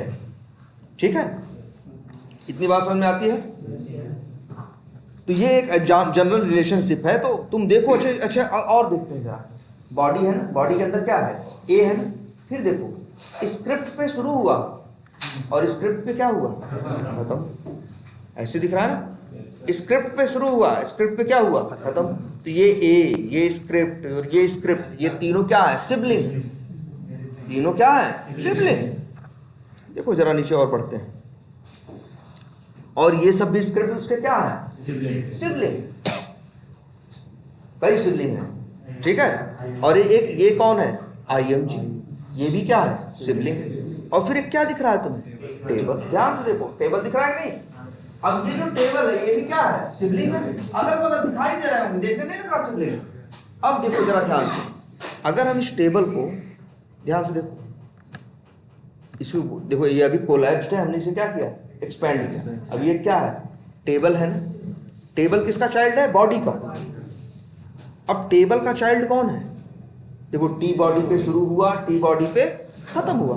तो टेबल का चाइल्ड कौन है, टी बॉडी। टी बॉडी के का चाइल्ड कौन है, TR। TR का चाइल्ड कौन है, TD। TD का चाइल्ड, अब देखो TD का चाइल्ड कौन है, IMG। ये IMG है कि नहीं। तो कितना रिलेशनशिप तुमको दिखाई दिया। अगर हम IMG, अगर हम स्टार्टिंग से HTML से बात करें तो HTML उसका चाइल्ड बॉडी, बॉडी का चाइल्ड टेबल, टेबल का child T body, T body का चाइल्ड TR, TR का TD, TD का IMG। हाँ, और ये चीज देखो, अच्छा जरा ध्यान से देखो, TD पे शुरू हुआ, TD पे खत्म।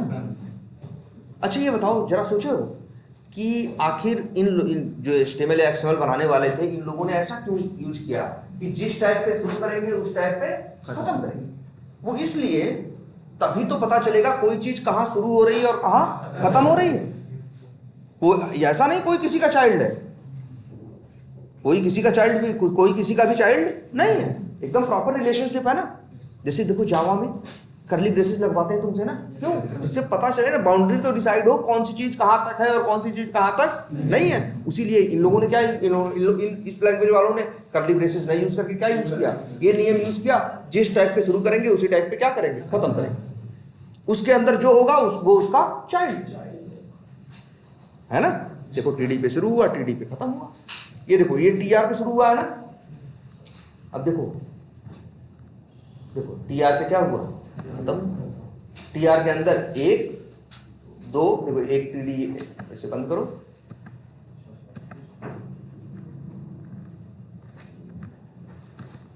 ये TR के देखो, TR शुरू हुआ, TR पे खत्म हुआ। इसके अंदर 3 TD है, तो कहोगे TR पेरेंट है, ये तीनों TD उसके क्या है, चाइल्ड है।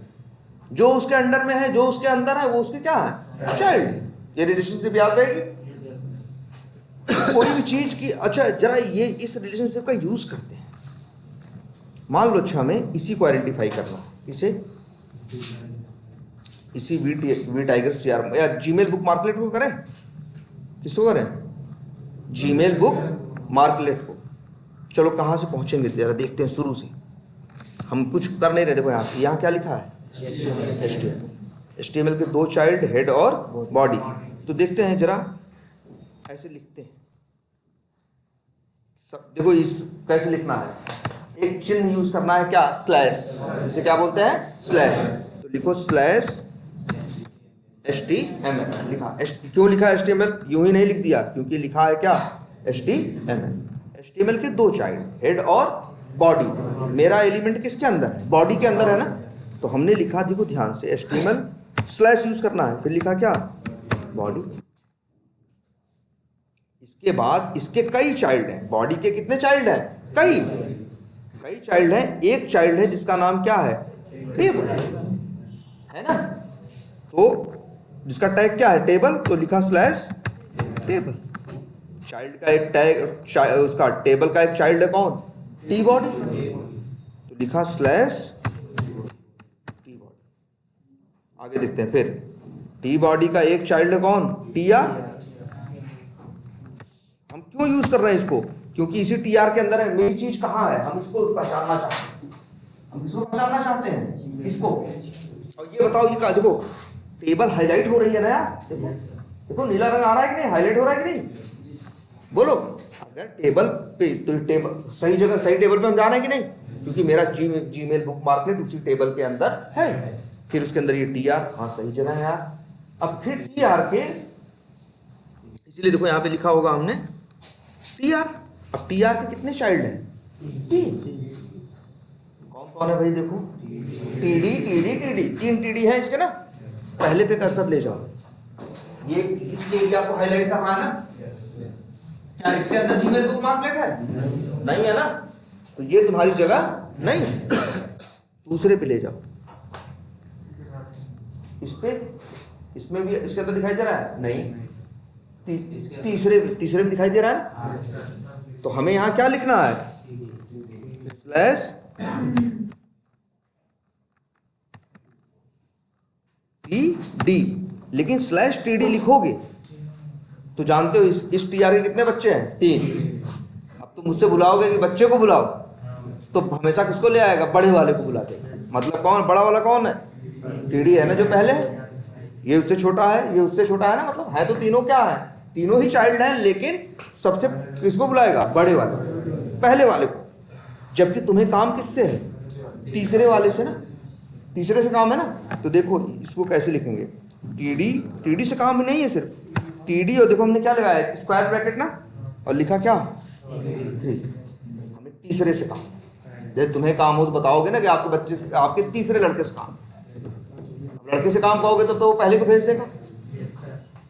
अब अच्छे देखो, ये जरा देखना, ये तीसरे के अंदर आ गए। तीसरे के अंदर भी क्या दिख रहा है यार? टेबल दिख रहा है। दिख रहा है? लेकिन हाँ, ये टेबल सही है। जो पट्टी हाईलाइट हो रही है उसी के अंदर मेरा जीमेल बुकमार्कलेट है। तो क्या लिख दें? TD3 के बाद स्लैश। अब इस टेबल के अंदर आ जाओ, फिर क्या है? टी बॉडी दिख रहा है ना, स्लैश। वहां भी नजर रखो जो हाईलाइट हो रहा हो। टी बॉडी के अंदर जाओ, फिर क्या है? T R. हाँ यार, जाना पड़ेगा हमें। Slash T R. अब इस टी आर के ध्यान से देखना, कितने चाइल्ड हैं? कई है ना। कितने हैं देखो जरा।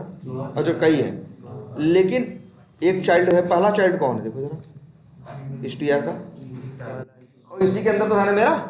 तो हमें मतलब किससे है? पहले वाले से। हम सोच रहे हैं कंफ्यूजन ना हो तो लिख देते हैं क्या? टी डी, और फिर क्या लिख देते हैं? 1। इसके अंदर भी जाओ, फिर क्या है? ए है ना इसका चाइल्ड, स्लैश ए। यही वहां, अगर तुमसे कोई कहे कि यहाँ जाओ, पहुंच जाओ, तो पहुंच लोगे? अगर HTML पढ़नी आती हो, तुमसे कोई कहे कि किस पे, तुम पूछो उससे किस पे काम करना है, तुम नाम नहीं बता रहे हो, तुम ये एक पेपर दे रहे हो, यही उसका पता है, तो पहुंच जाओगे कि नहीं पहुंचो?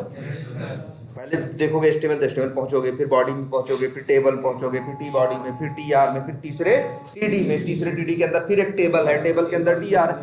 ऐसे तो दुनिया में हमारे पते भी होते हैं। अगर कोई तुमसे तुम्हारा पता पूछता है तो क्या बताते हो? ऐसे तो बताते हो कि भाई पहले वहां चले जाना, फिर यहाँ चले जाना, फिर वहां से घूम जाना, फिर ऐसे कर देना, वहां एक पेड़ होगा, वहां आ जाओगे, वही मेरा क्या है? घर है ना। वो भी तो पाथ है, रास्ता है।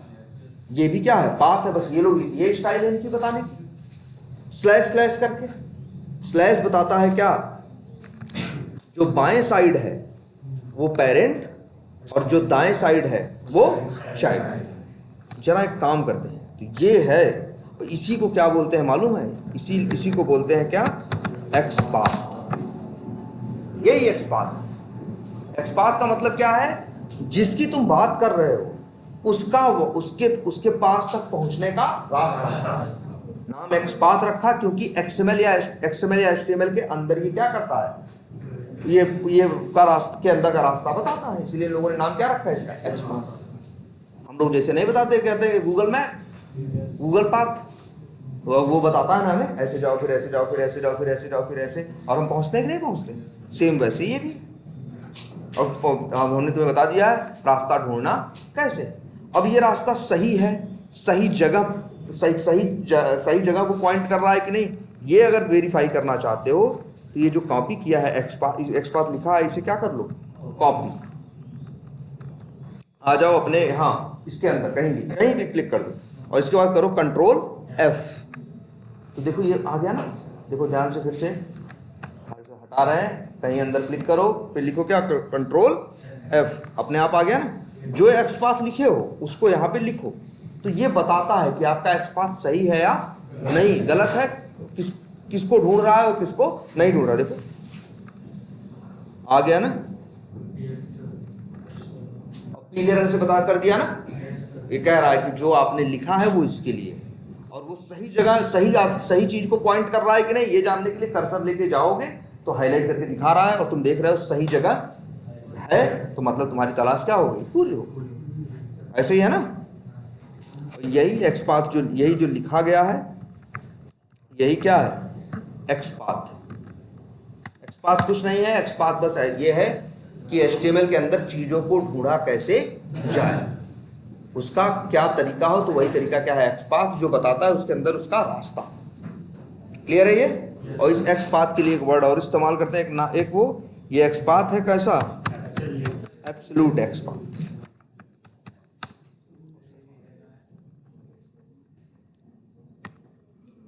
क्या है, एब्सोल्यूट एक्स पाथ। थोड़ा बड़ा है ना, थोड़ा दिख रहा होगा, किसी एलिमेंट पे काम करना है तो थोड़ा सा एब्सोल्यूट एक्स पाथ बनाने में क्या लगेगा, समय लगेगा ना। जैसे हमने एक एक करके ध्यान से देखा और हम वहां तक पहुंचे ना, वैसे किसी के लिए भी ये बन सकता है। ये जो प्लस बटन दिख रही है तुम्हारे सामने, इस पे हमें काम करना है, इसके लिए भी बन सकता है। ध्यान से एक एक लाइन पकड़ते हुए जाएंगे, बनाएंगे, लेकिन खूब लंबा सा एक्स पाथ बनेगा। और ये जो एक्स पाथ हम बनाएंगे उसे क्या बोलेंगे, एब्सोल्यूट एक्स पाथ। इसी की बात कर रहे हैं ना हमको। वैसे इस पे जरा क्या करो, राइट क्लिक करो, एक ऑप्शन आ रहा है किसका, कॉपी का।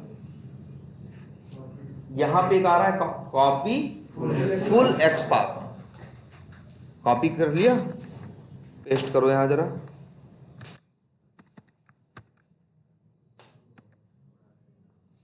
ये है एक्स पाथ, और ये भी काम करेगा, ये भी काम करेगा।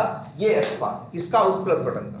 अगर तुम चाहो, देखो जरा हम दिखाते हैं तुम्हें, इसे कॉपी किया और लो, चलो एक्स पाथ बना लोगे आप।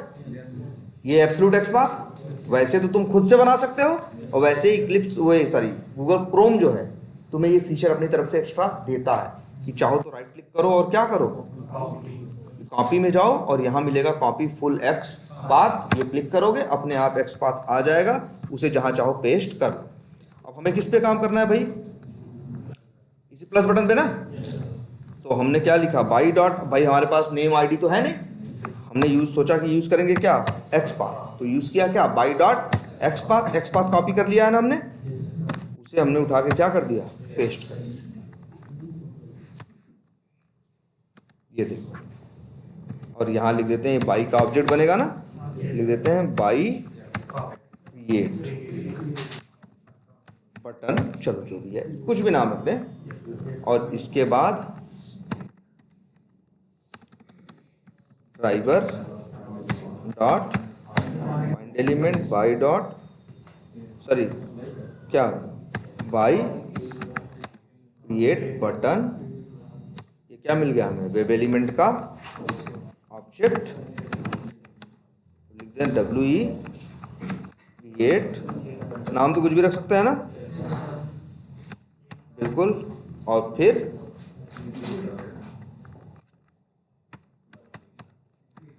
क्लिक कर दें। वैसे एक बार देख भी लेते हैं, क्लिक करने पे क्या होगा, अकाउंट पे हो अगर, प्लस बटन पे क्लिक करोगे तो क्या होगा, देखो क्रिएट न्यू अकाउंट पेज खुल गया कि नहीं, खुल गया, और यहाँ अकाउंट बना सकते हो ना। चलो अब इसको चला के देखते हैं।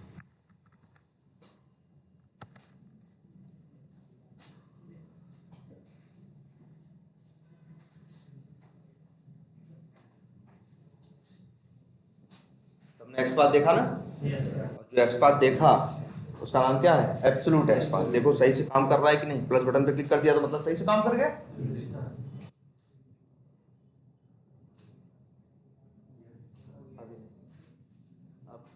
आ गया ना, क्रिएट न्यू अकाउंट पेज में, मतलब एक्स पाथ सही लिखा है, जो ये लिखा है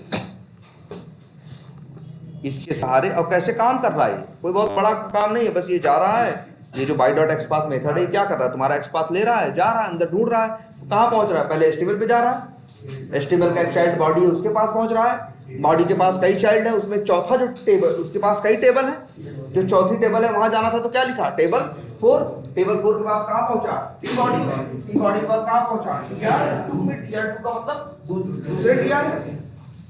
TR2 के अंदर कई TD होंगे, उसके अंदर फिर कहाँ पहुंचा? दूसरे TD में, फिर टेबल में, टी बॉडी में, TR में, फिर TD। मतलब थोड़ा रास्ता क्या है, लंबा है, टेढ़ा मेढ़ा भले लग रहा हो, लेकिन वहां तक पहुंच जा रहा है, तभी तो काम कर रहा है। लिख सकते हैं हम खुद भी, और या तो हम कॉपी करके भी निकाल सकते हैं। क्लियर है ये बात? Yes sir. और सबसे अच्छी बात है, ये सब के लिए कोई भी एलिमेंट, हम कोई एट्रीब्यूट तो यूज नहीं कर रहे, हमने सॉरी हम कोई भी एलिमेंट हो उसके लिए काम करेगा। जिस पे भी काम करना हो XPath बना लो ऐसे।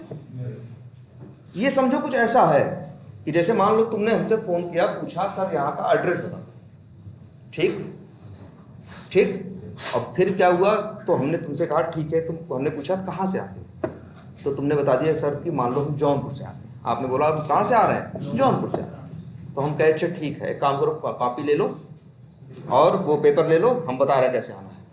पूछे वहाँ जौनपुर में कहाँ रहते हैं, तुम बताओ वहाँ। तुमने कहा तुमसे एक काम करो, घर से बाहर निकलना, वहाँ से राइट लेना, राइट लेने के बाद वहाँ पहुँचना, यहाँ पे पहुँचना, यहाँ से बस मिलेगी, फिर वहाँ से वहाँ जाना, वहाँ से फिर लेफ्ट उतरना, फिर दूसरा राइट लेना, फिर दूसरी बस लेना, फिर वहाँ से वो 4 आएंगे, क्या 4 चौराहे आएंगे, उनको छोड़ देना, फिर 5वें चौराहे से क्या कर लेना, लेफ्ट ले लेना, फिर वहाँ से आना, राइट ले लेना। ऐसे हमने बता दिया और तुमने एकदम एग्जैक्टली नोट कर लिया। इसके बाद तुम क्या किए, वो लिया, तुमने देखा और देख के पढ़ते हुए रास्ता चले गए और पहुँच गए ना। लेकिन अब देखो इस अप्रोच में गड़बड़ क्या थी? गड़बड़ ये थी कि हमने तुमसे कहा था 4 चौराहे बाद राइट ले लेना। अगर आज हमने बताया तुमको, अब तुम आए 4 दिन बाद, जब जिस दिन आ रहे थे तो वहाँ दिक्कत ये हो गई तुम्हारे साथ कि गवर्नमेंट ने एक चौराहा और बना दिया बीच में। तो अब तुम्हें जहाँ से राइट लेना था तुमने लिया, चौथे चौराहे से लिया तुम, जबकि पहले तुमसे कहा था 4 चौराहे बाद, तुम वही दिमाग में रखे थे। गवर्नमेंट ने बीच में एक चौराहा क्या कर दिया, और ऐड कर दिया। तो अब तुम्हें राइट कहीं से लेना था, तुमने राइट कहीं से ले लिया। अब तुम ढूंढते रह जाओगे, यहाँ पहुंच पाओगे? नहीं पहुंच पाओगे। जो वो रास्ता हमने तुमको बताया वही क्या था, एब्सोल्यूट XPath जैसा था।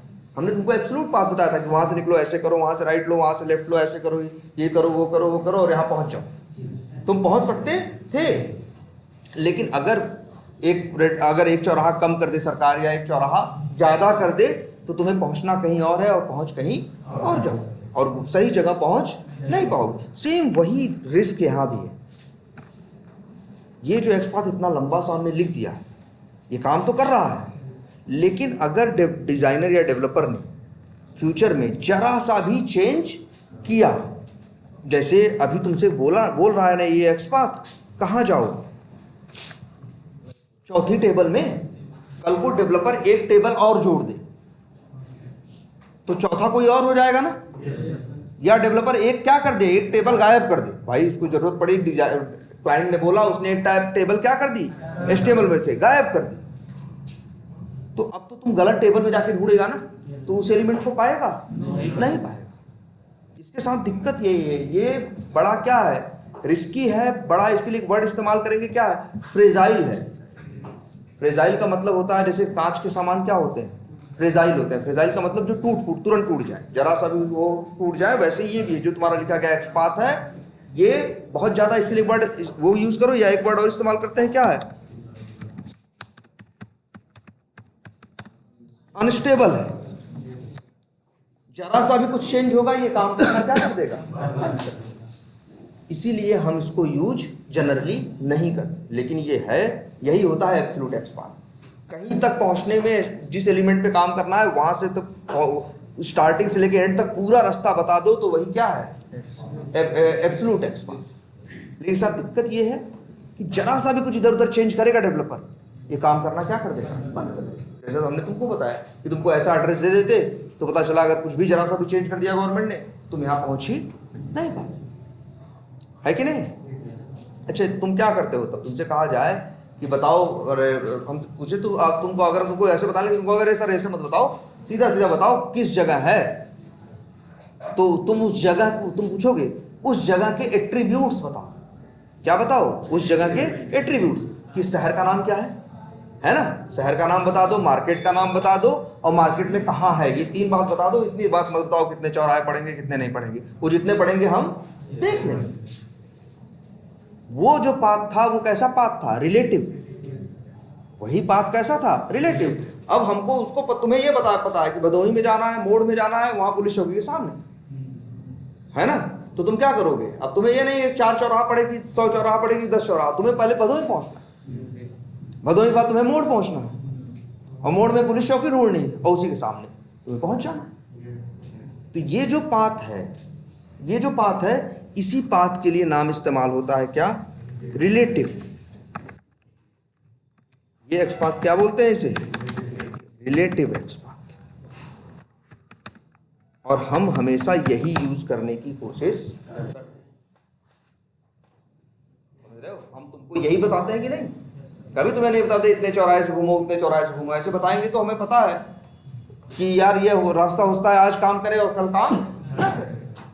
लेकिन हम तुम्हें क्या बताते हैं? इसलिए relative x path. Relative x path कैसे होता है? रिलेटिव एक्स पाथ की क्या स्टाइल है, क्या एक सिंटैक्स है? सिंटैक्स मतलब उसको कैसे लिखा जाता है? तो ये देखो,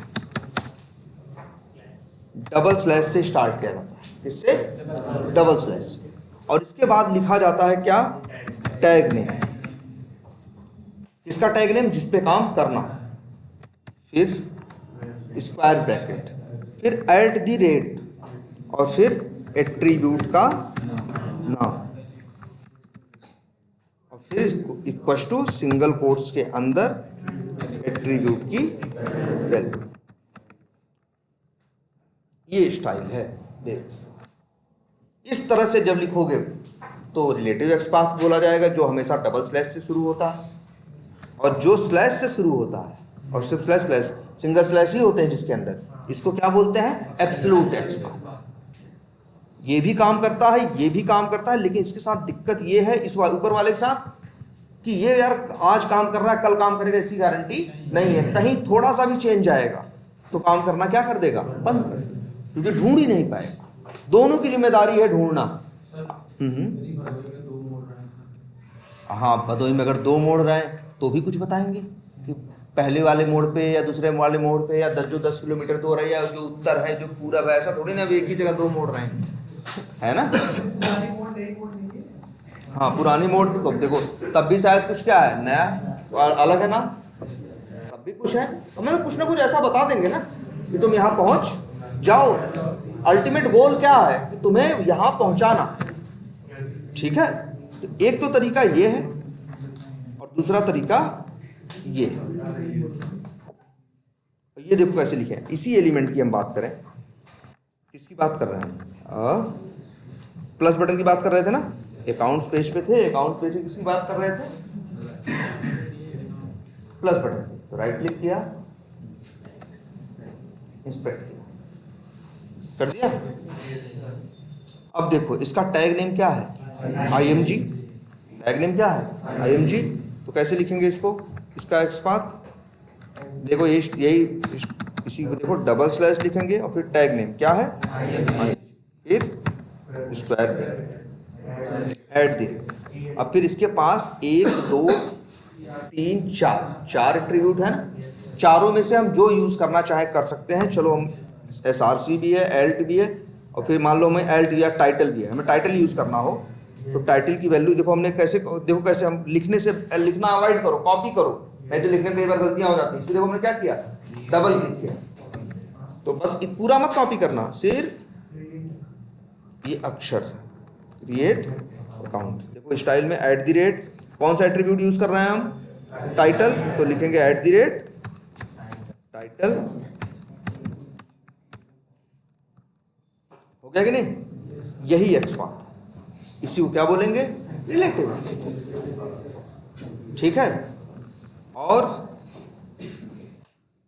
ये कैसे काम करता है? ये कैसे काम कर रहा है पता है ना? पहले HTML पे जाएगा, फिर कहाँ जाएगा? बॉडी में, फिर चौथे टेबल में, फिर टी बॉडी में, फिर दूसरे TR में, फिर ये वहां पहुंच जाएगा। और ये जो है ये भी वहां पहुंचेगा। देखो ये कैसे पहुंचेगा, इसकी स्टाइल देखो क्या लिखा हुआ है। डबल स्लैश और क्या लिखा है, तो ये जाएगा HTML के अंदर पूरे पेज में, पूरे HTML के अंदर ढेर सारे है ना, HTML के चाइल्ड उसके चाइल्ड ऐसे ढेर सारे है ना। जब तुमने लिख दिया डबल स्लैश IMG तो इसका मतलब ये हुआ कि जाएगा HTML के अंदर और ढूंढेगा ऐसे कौन कौन है जिनका टैग क्या है, IMG। मान लो इस HTML के अंदर कितने एलिमेंट हैं, इसके अंदर कितने एलिमेंट है वैसे बताएं, इस HTML के अंदर ये कितने एलिमेंट है, जैसे एक एलिमेंट है, IMG एलिमेंट है, TD क्या है, एलिमेंट है, जिसके पास टैग है वो क्या है, एलिमेंट है। कितने हैं बताएं, 1319,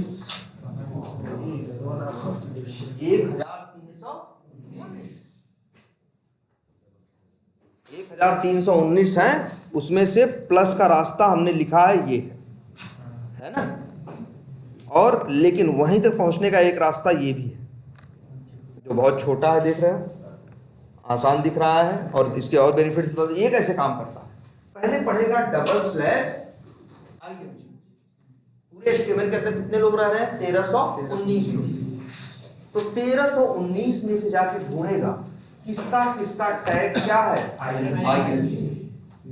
1319 का टैग IMG नहीं है, मान लो 70 का टैग क्या है, IMG। तो पहले 1319 को हटा के उसमें से 70 को छांट लेगा। अब उन 70 में जाके ढूंढेगा ऐसा कौन है जिसकी टाइटल क्रिएट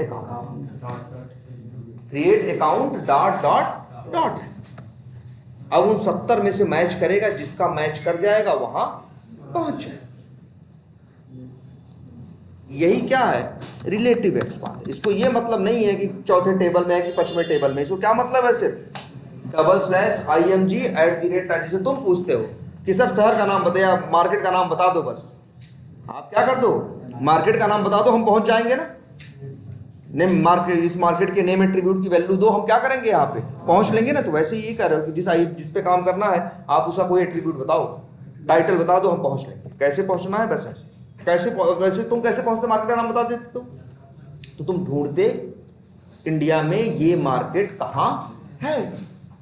अब ऐसा थोड़ी ना कि उत्तर होती तो नहीं जाते, दक्षिण होती तो जाते, चाहे उत्तर होती चाहे दक्षिण होती, तुम जाके क्या कर लेते, ढूंढ लेते, है ना। और फिर उसके अंदर ढूंढते, जैसे आप पहुंच जाते मोड़ मार्केट, फिर ये पहुंचते कि @टाइटल जैसे किसके सामने है, जैसे आप क्रिएट अकाउंट लिखा है, मान के चलो पुलिस शॉप में लिखा है ना। ऐसे हुआ कि नहीं हुआ, सेम ऐसे ही ये लिखा। एट्रीब्यूट सेम नहीं हो सकते, दो के हो सकते हैं, बहुत से एट्रीब्यूट हो भी सकते हैं, बहुत से नहीं भी हो सकते हैं। हाँ हो सकता है, ऐसा थोड़ी ना कि मोड़ नाम की दूसरी मार्केट भी हो सकती है। हाँ तो कंफ्यूजन आएगी अगर ऐसा कुछ होगा, तब ये देखा जाएगा वो कंफ्यूजन कैसे रिजॉल्व करना है ना। लेकिन पहले ये सिंटैक्स समझो, ये कैसे, ये समझ में आ रहा है। ऐसे ही एक्स पाथ अब से बनाना है आपको, ये वाला तरीका। ये बता भले दिया लेकिन इसे यूज हम नहीं करते क्योंकि बहुत ज्यादा अनस्टेबल है। आज करेंगे कल काम करेगा ऐसी कोई गारंटी नहीं है, कुछ भी थोड़ा सा बदलाव हुआ ये काम करना बंद कर देगा। हम कह रहे हैं इस, अच्छा थोड़ा सा मान लो अगर डेवलपर ने एक टेबल और बढ़ा दी तो क्या ये वाला काम करेगा कि नहीं करेगा, क्योंकि ये तो टेबल वोबल की बात ही नहीं कर रहा है, ये तो कह रहा है IMG है, ये कह रहा है कि हमें उससे बात करनी है जिसका टैग क्या है, IMG, और टाइटल की वैल्यू क्या है ये। अब उसमें 4 टेबल है कि 8 टेबल है, इससे इसको लेना देना नहीं है। कल को डेवलपर बदल भी दे तब भी मेरा ये एक्सपाथ काम करेगा। इसीलिए हम इसको यूज करते हैं, रिलेटिव एक्सपाथ। और लिखने की स्टाइल समझ में आ गई। और ये जो लिखा है ये सही है या गलत है तो कॉपी करो, यहां देखो बताया है तुमको, Ctrl+F कर देते हो आ जाता है ऐसा लिखने वाला ना, और यहां पेस्ट करो, हाईलाइट किया ना, वहां कर्सर ले जाओ तो सही जगह हाईलाइट कर रहा है ना, सही बटन पे कर रहा है ना, बटन पे, मतलब मेरा एक्सपाथ क्या है। तो तुम्हारे पास ऑप्शन है, चाहो तो ऐसा वाला एक्सपाथ लिख लेते कोड में, ठीक है, और चाहो तो फिर क्या इस तरह से कर लो। इसको कमेंट कर देते हैं ऊपर वाले को, और ये भी वही काम करेगा।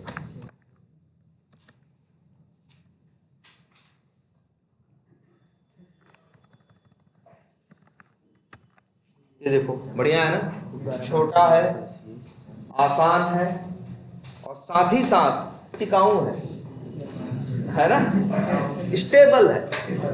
कि ऐसा नहीं है कि हाँ लंबे टाइम तक चलने की इसकी संभावना है और इसके साथ तो बड़ा रिस्क दिख रहा है। कुछ भी बदला ये काम करना क्या कर देगा, बंद कर देगा। मेरी स्क्रिप्ट चलना क्या हो जाएगी, बंद हो जाएगी, फेल होना शुरू हो जाएगी। क्लियर है ये?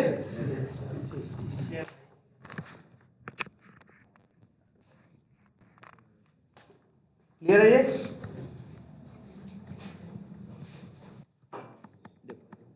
तो आपसे यही, और सबसे अच्छी बात जानते हो एक्सपाथ की क्या है, इसके अंदर अभी तक तो यार बाई डॉट नेम यूज करते थे, तो उसने कहा था भैया नेम एट्रीब्यूट यूज करना, बाई डॉट आईडी कहता था क्या यूज करो, आईडी, ये कहता था ये ऐसे करो, वो एक्सपाथ कहता है जो मन करे वो एट्रीब्यूट यूज करो, चाहे नेम, चाहे आईडी, चाहे क्लास, चाहे जो भी यूज करना चाहते हो तुम कुछ भी यूज कर सकते हो। और एसआरसी टाइटल कुछ भी, इसका बेसिक सा सिंटैक्स है तुम्हारी आंख के सामने, ये देखो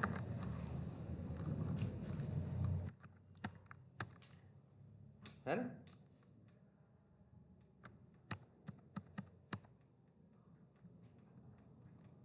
ये देखो, ये है, समझ में आ गया ना। डबल स्लैश से शुरू करना है, एट्रीब्यूट और एट्रीब्यूट नेम देना है और एट्रीब्यूट की वैल्यू। क्लियर है ये?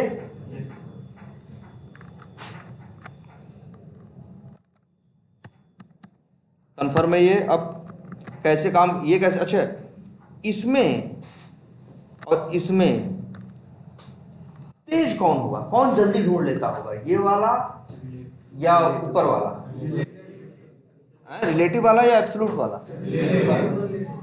एब्सोल्यूट वाला। अगर हम तुमको ऐसा एड्रेस दे दें, ऐसे घूमो, ऐसे कैसे घूमो, ऐसे घूमो, तो तुम जल्दी नहीं पहुंच जाओगे ना, तुम्हें कहीं पूछना पड़ेगा ना कुछ करना पड़ेगा, सीधे पहुंच गए। अब तुमको ये बता दे, पता बता दे बस कि फलाने मार्केट पर, तुम्हें ढूंढना पड़ेगा ये शहर कहाँ है, ये कैसे है, वो कैसे है, तो समय उसमें ज्यादा लगेगा ना, समय इसमें ज्यादा लगता है नो डाउट। लेकिन ये समय का अंतर जो होता है मिली सेकेंड्स में होता है, मतलब सेकेंड्स के 1000वें हिस्से में होता है, इसलिए इसका कोई खास फर्क नहीं पड़ता। लेकिन हाँ सच्चाई ये है, ये फास्ट है, ये ज्यादा, ये तो देखो तुम ही देखो, ये ज्यादा दुनियादारी की बात ही नहीं करेगा, सीधे टेबल पर पहुंचेगा, बॉडी पे चौथे टेबल पे कूदेगा, अंदर जाएगा फट से ढूंढ लेगा। इससे कहोगे ढूंढो तो बताया नहीं इसका तरीका कैसे ढूंढता है। पहले पूरे पेज में ढूंढेगा कितने आईएमजी हैं, तो 1319 में से आईएमजी छांटेगा, फिर उस आईएमजी में देख मैच करेगा किसके टाइटल एट्रीब्यूट की वैल्यू क्या है, create account dot dot dot, और फिर उस तक पहुंचेगा। तो नो डाउट ये क्या होगा, इससे थोड़ा स्लो होगा, लेकिन ये अंतर भी मिली सेकेंड्स में होगा, तो इसलिए उसका कोई खास फर्क नहीं पड़ता। इसीलिए हम हमेशा यूज क्या करते हैं, यही वाला रिलेटिव वाला ही यूज करते हैं। ठीक है, क्लियर है? अच्छा, और उसमें सब कुछ है ना, टैग नेम यूज करना है, सब कुछ करना है। एक बात और छोटी सी तब जान लो कि यार एट्रीब्यूट तो इसके पास 4 है ना, हम कोई भी यूज कर सकते थे ना। अगर हम इसकी बात करें, हमने यूज क्या किया, टाइटल। अब क्वेश्चन ये उठता है कि एट्रीब्यूट कौन से यूज किए जाए, एट्रीब्यूट कौन से यूज किए जाए। 4 हैं। अब जैसे यही है, तुमसे हमसे पूछते तुम कि बताओ सर कहाँ है, हम बताते एक जगह का, कहता है सर एट्रीब्यूट बताओ आप, मतलब बताओ उसके बारे में इंफॉर्मेशन बताओ, एट्रीब्यूट बताओ। तो हम कहते हैं यार कि आओ उसी मार्केट में आना है तुमको जहां बाईपास है। ये थोड़ी अजीब इंफॉर्मेशन नहीं हो, मतलब है इस मार्केट में बाईपास है ना, बाहर से निकला हुआ जो रोड है उसे क्या बोलते हैं, बाईपास। अब तुम ये हम तुमको बता देते कि आना है उसी मार्केट में यार जहाँ बाईपास है। तो यार दुनिया में बहुत सी मार्केट से बाईपास है ना बने हुए, ऐसे तो नहीं पहुंच पाओगे। लेकिन क्या ये इसका एट्रीब्यूट नहीं है, मोड़ का है कि यहाँ पे एक बाईपास है। तो एट्रीब्यूट कौन सा, हम तुमको ये नहीं बताते एट्रीब्यूट इसके पास है, लेकिन हम तुम्हें बताते नहीं, हम तुम्हें आने के लिए हम कौन सा एट्रीब्यूट देते, जो एट्रीब्यूट ऐसा होता जो क्या होता, अनोखा होता, यूनिक होता। क्या होता, यूनिक होता।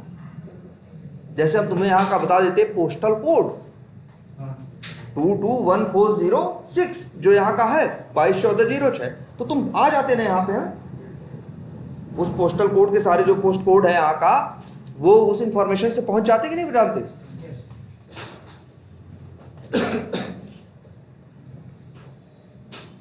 तो तुम्हें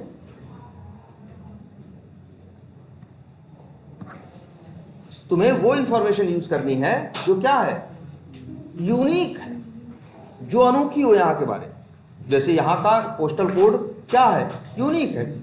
यहाँ पे इंडिया में किसी और जगह का पोस्टल कोड ये नहीं है, तो ये इंफॉर्मेशन हम बताएंगे। ये नहीं बताएंगे यार यहाँ बाईपास, जबकि ऐसा नहीं कि एट्रीब्यूट नहीं है, इसके पास एट्रीब्यूट कई है कि बाईपास है, चौराहा है, फलाना है, डिमाका है, लेकिन हम तुम्हें कौन सा एट्रीब्यूट बताएंगे जो क्या हो, यूनिक, तब तो पहुंच पाओगे। वैसे ही यहाँ एट्रीब्यूट 4 है, तुम्हें कौन सा ढूंढना है, कौन सा यूज करना है जो तुम्हें लगता है क्या है, यूनिक है। बात समझ में आई कुछ? बात नंबर 1। और अच्छा मान लो यहाँ पे ये हमने यहाँ पे जैसे मान लो तुमको, अच्छा तुमने यहाँ का एड्रेस पूछा, तो इन्फॉर्मेशन हमने दी, हमने कहा इस समय वहीं हमारे मार्केट में एक वो लगा हुआ है, सपोज करो कुछ भी एक वो, अरे एक सपोज करो एक खंबा है और वहाँ इस पे ये लिखा हुआ है, ठीक है, या कुछ ऐसा एक्सपर्ट लिखा हुआ है, या कुछ और भी लिखा हुआ है, एक ऐसी लाइट लगी हुई है और जो यूनिक है। सच्चाई है ये है कि क्या है, यूनिक है, ठीक है। अब लेकिन मान लो वो रात में नहीं दिन में आया, वो लाइट क्या हुई है, बुझी हुई है, तो नहीं ढूंढ पाया, है ना। ऐसा नहीं, देखो मतलब क्या है यहाँ समझाने क्या है कि एक एट्रीब्यूट इसके पास था जो यूनिक था लेकिन स्टेबल नहीं था, जो कि क्या नहीं था, स्टेबल। स्टेबल का मतलब, स्टेबल किसे कहते हैं, जो चीज स्थायी हो, जो बदले ना बार बार, उसे क्या कहते हैं।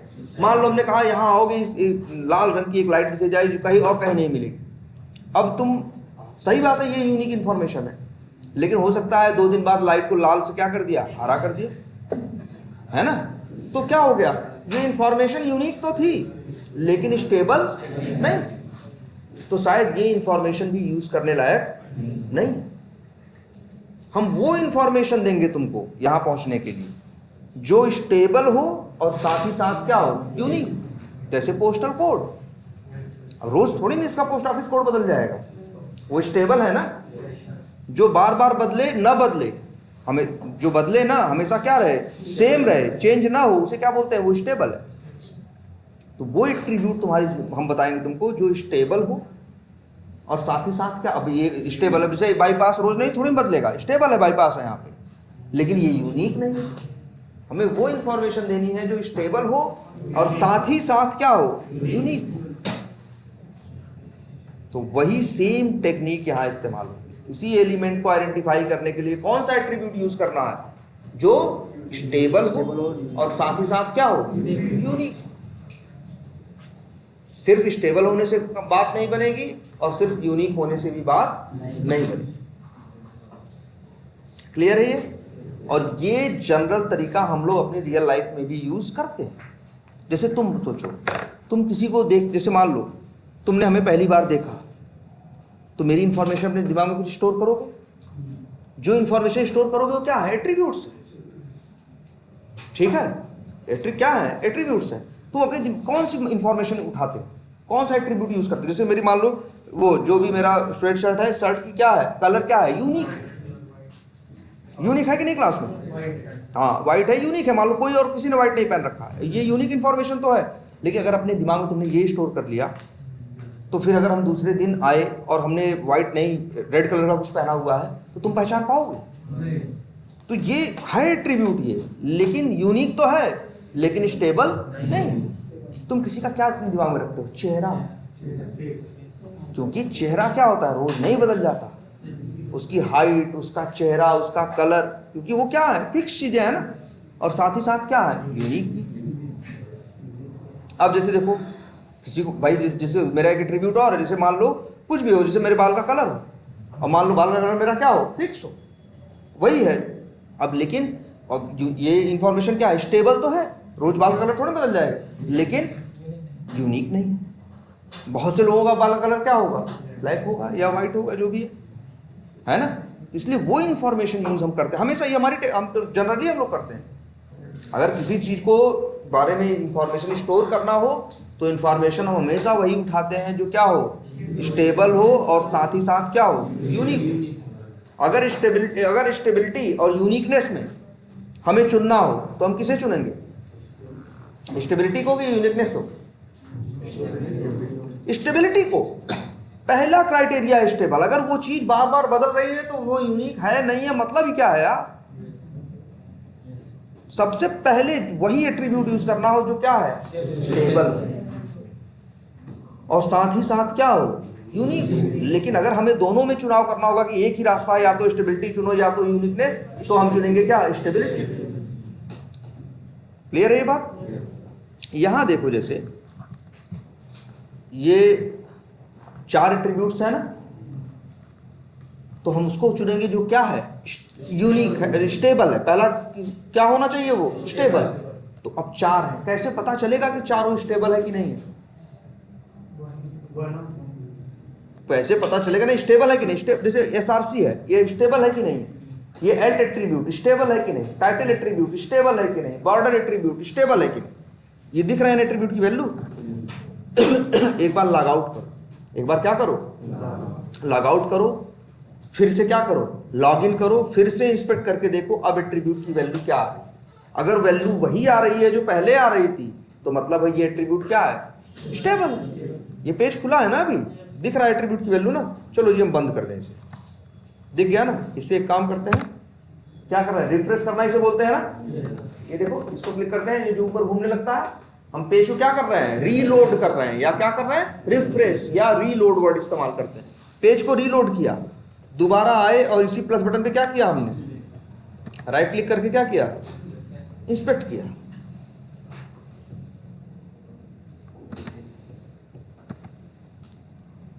अब भी अगर एसआरसी एट्रीब्यूट की वैल्यू वही है जो पहले थी, रिफ्रेश करने से पहले और रिफ्रेश करने के बाद भी वही है, बदली नहीं है, तो मतलब ये एट्रीब्यूट क्या है, स्टेबल। अगर एल्ट की वैल्यू पहले भी वही थी अब भी वही है, तो मतलब क्या है, स्टेबल है। ये टाइटल की वैल्यू पहले भी वही थी अब भी वही है, तो मतलब क्या है, स्टेबल। बॉर्डर की वैल्यू पहले भी वही थी अब भी वही है, तो मतलब क्या है, स्टेबल। तो ये चारों एट्रीब्यूट्स जो इसके पास हैं, चारों के चारों क्या हैं, स्टेबल। अब देखा जाए चारों में से क्या यूज करें। अब दूसरा मेरे लिए कौन है, यूनिकनेस। चारों में कौन यूनिक है, ये इस पे डाउट है हमें। बॉर्डर बराबर 0, बॉर्डर 0 वैसे बहुतों का है। चाहो तो इसको आइडेंटिफाई करके देखोगे, तुम्हें समझ में आएगा कि बॉर्डर जो है बहुतों का क्या है, 0 है। तो मतलब ये यूनिक नहीं। यूनिक का मतलब क्या है, जो इसी के पास हो और किसी के पास ना हो। अब जैसे एसआरसी भी यूनिक है, वैसे कैसे एल्ट भी है और टाइटल भी है। करके देखे ट्राई। जैसे एसआरसी को करना हो या टाइटल को करना हो तो हम क्या करते हैं, पता है ना, टाइटल की एट्रीब्यूट की वैल्यू क्या कर लेते हैं, कॉपी, कंट्रोल F /img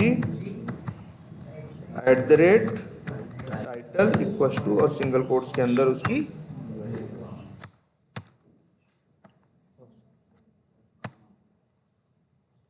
दो हो गए हैं।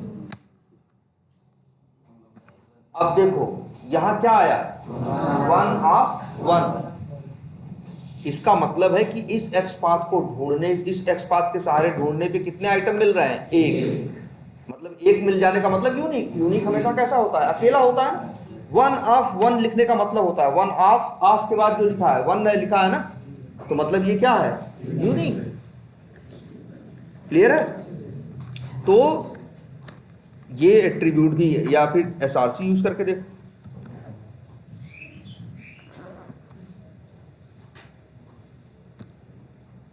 अगर एसआरसी एट्रीब्यूट यूज करते तब @SRC, ये भी देखो स्टेबल तो था ही, हमने चेक कर लिया था रिफ्रेश करके।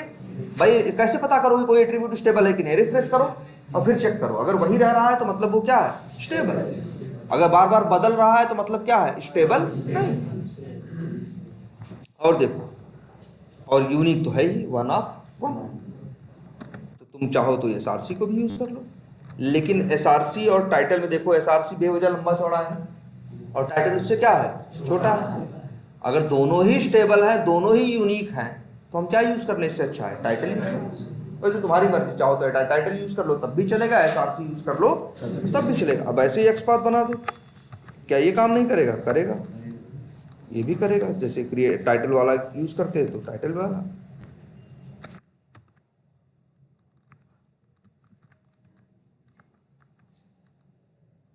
है ना, ये भी चला के देखो चलेगा। अब समझ में आया एक्सपाथ कैसे लिखना है, एक्सपाथ होता क्या है, ठीक है। उसको ढूंढने के लिए जो टेक्निक है वही क्या है, एक्सपाथ।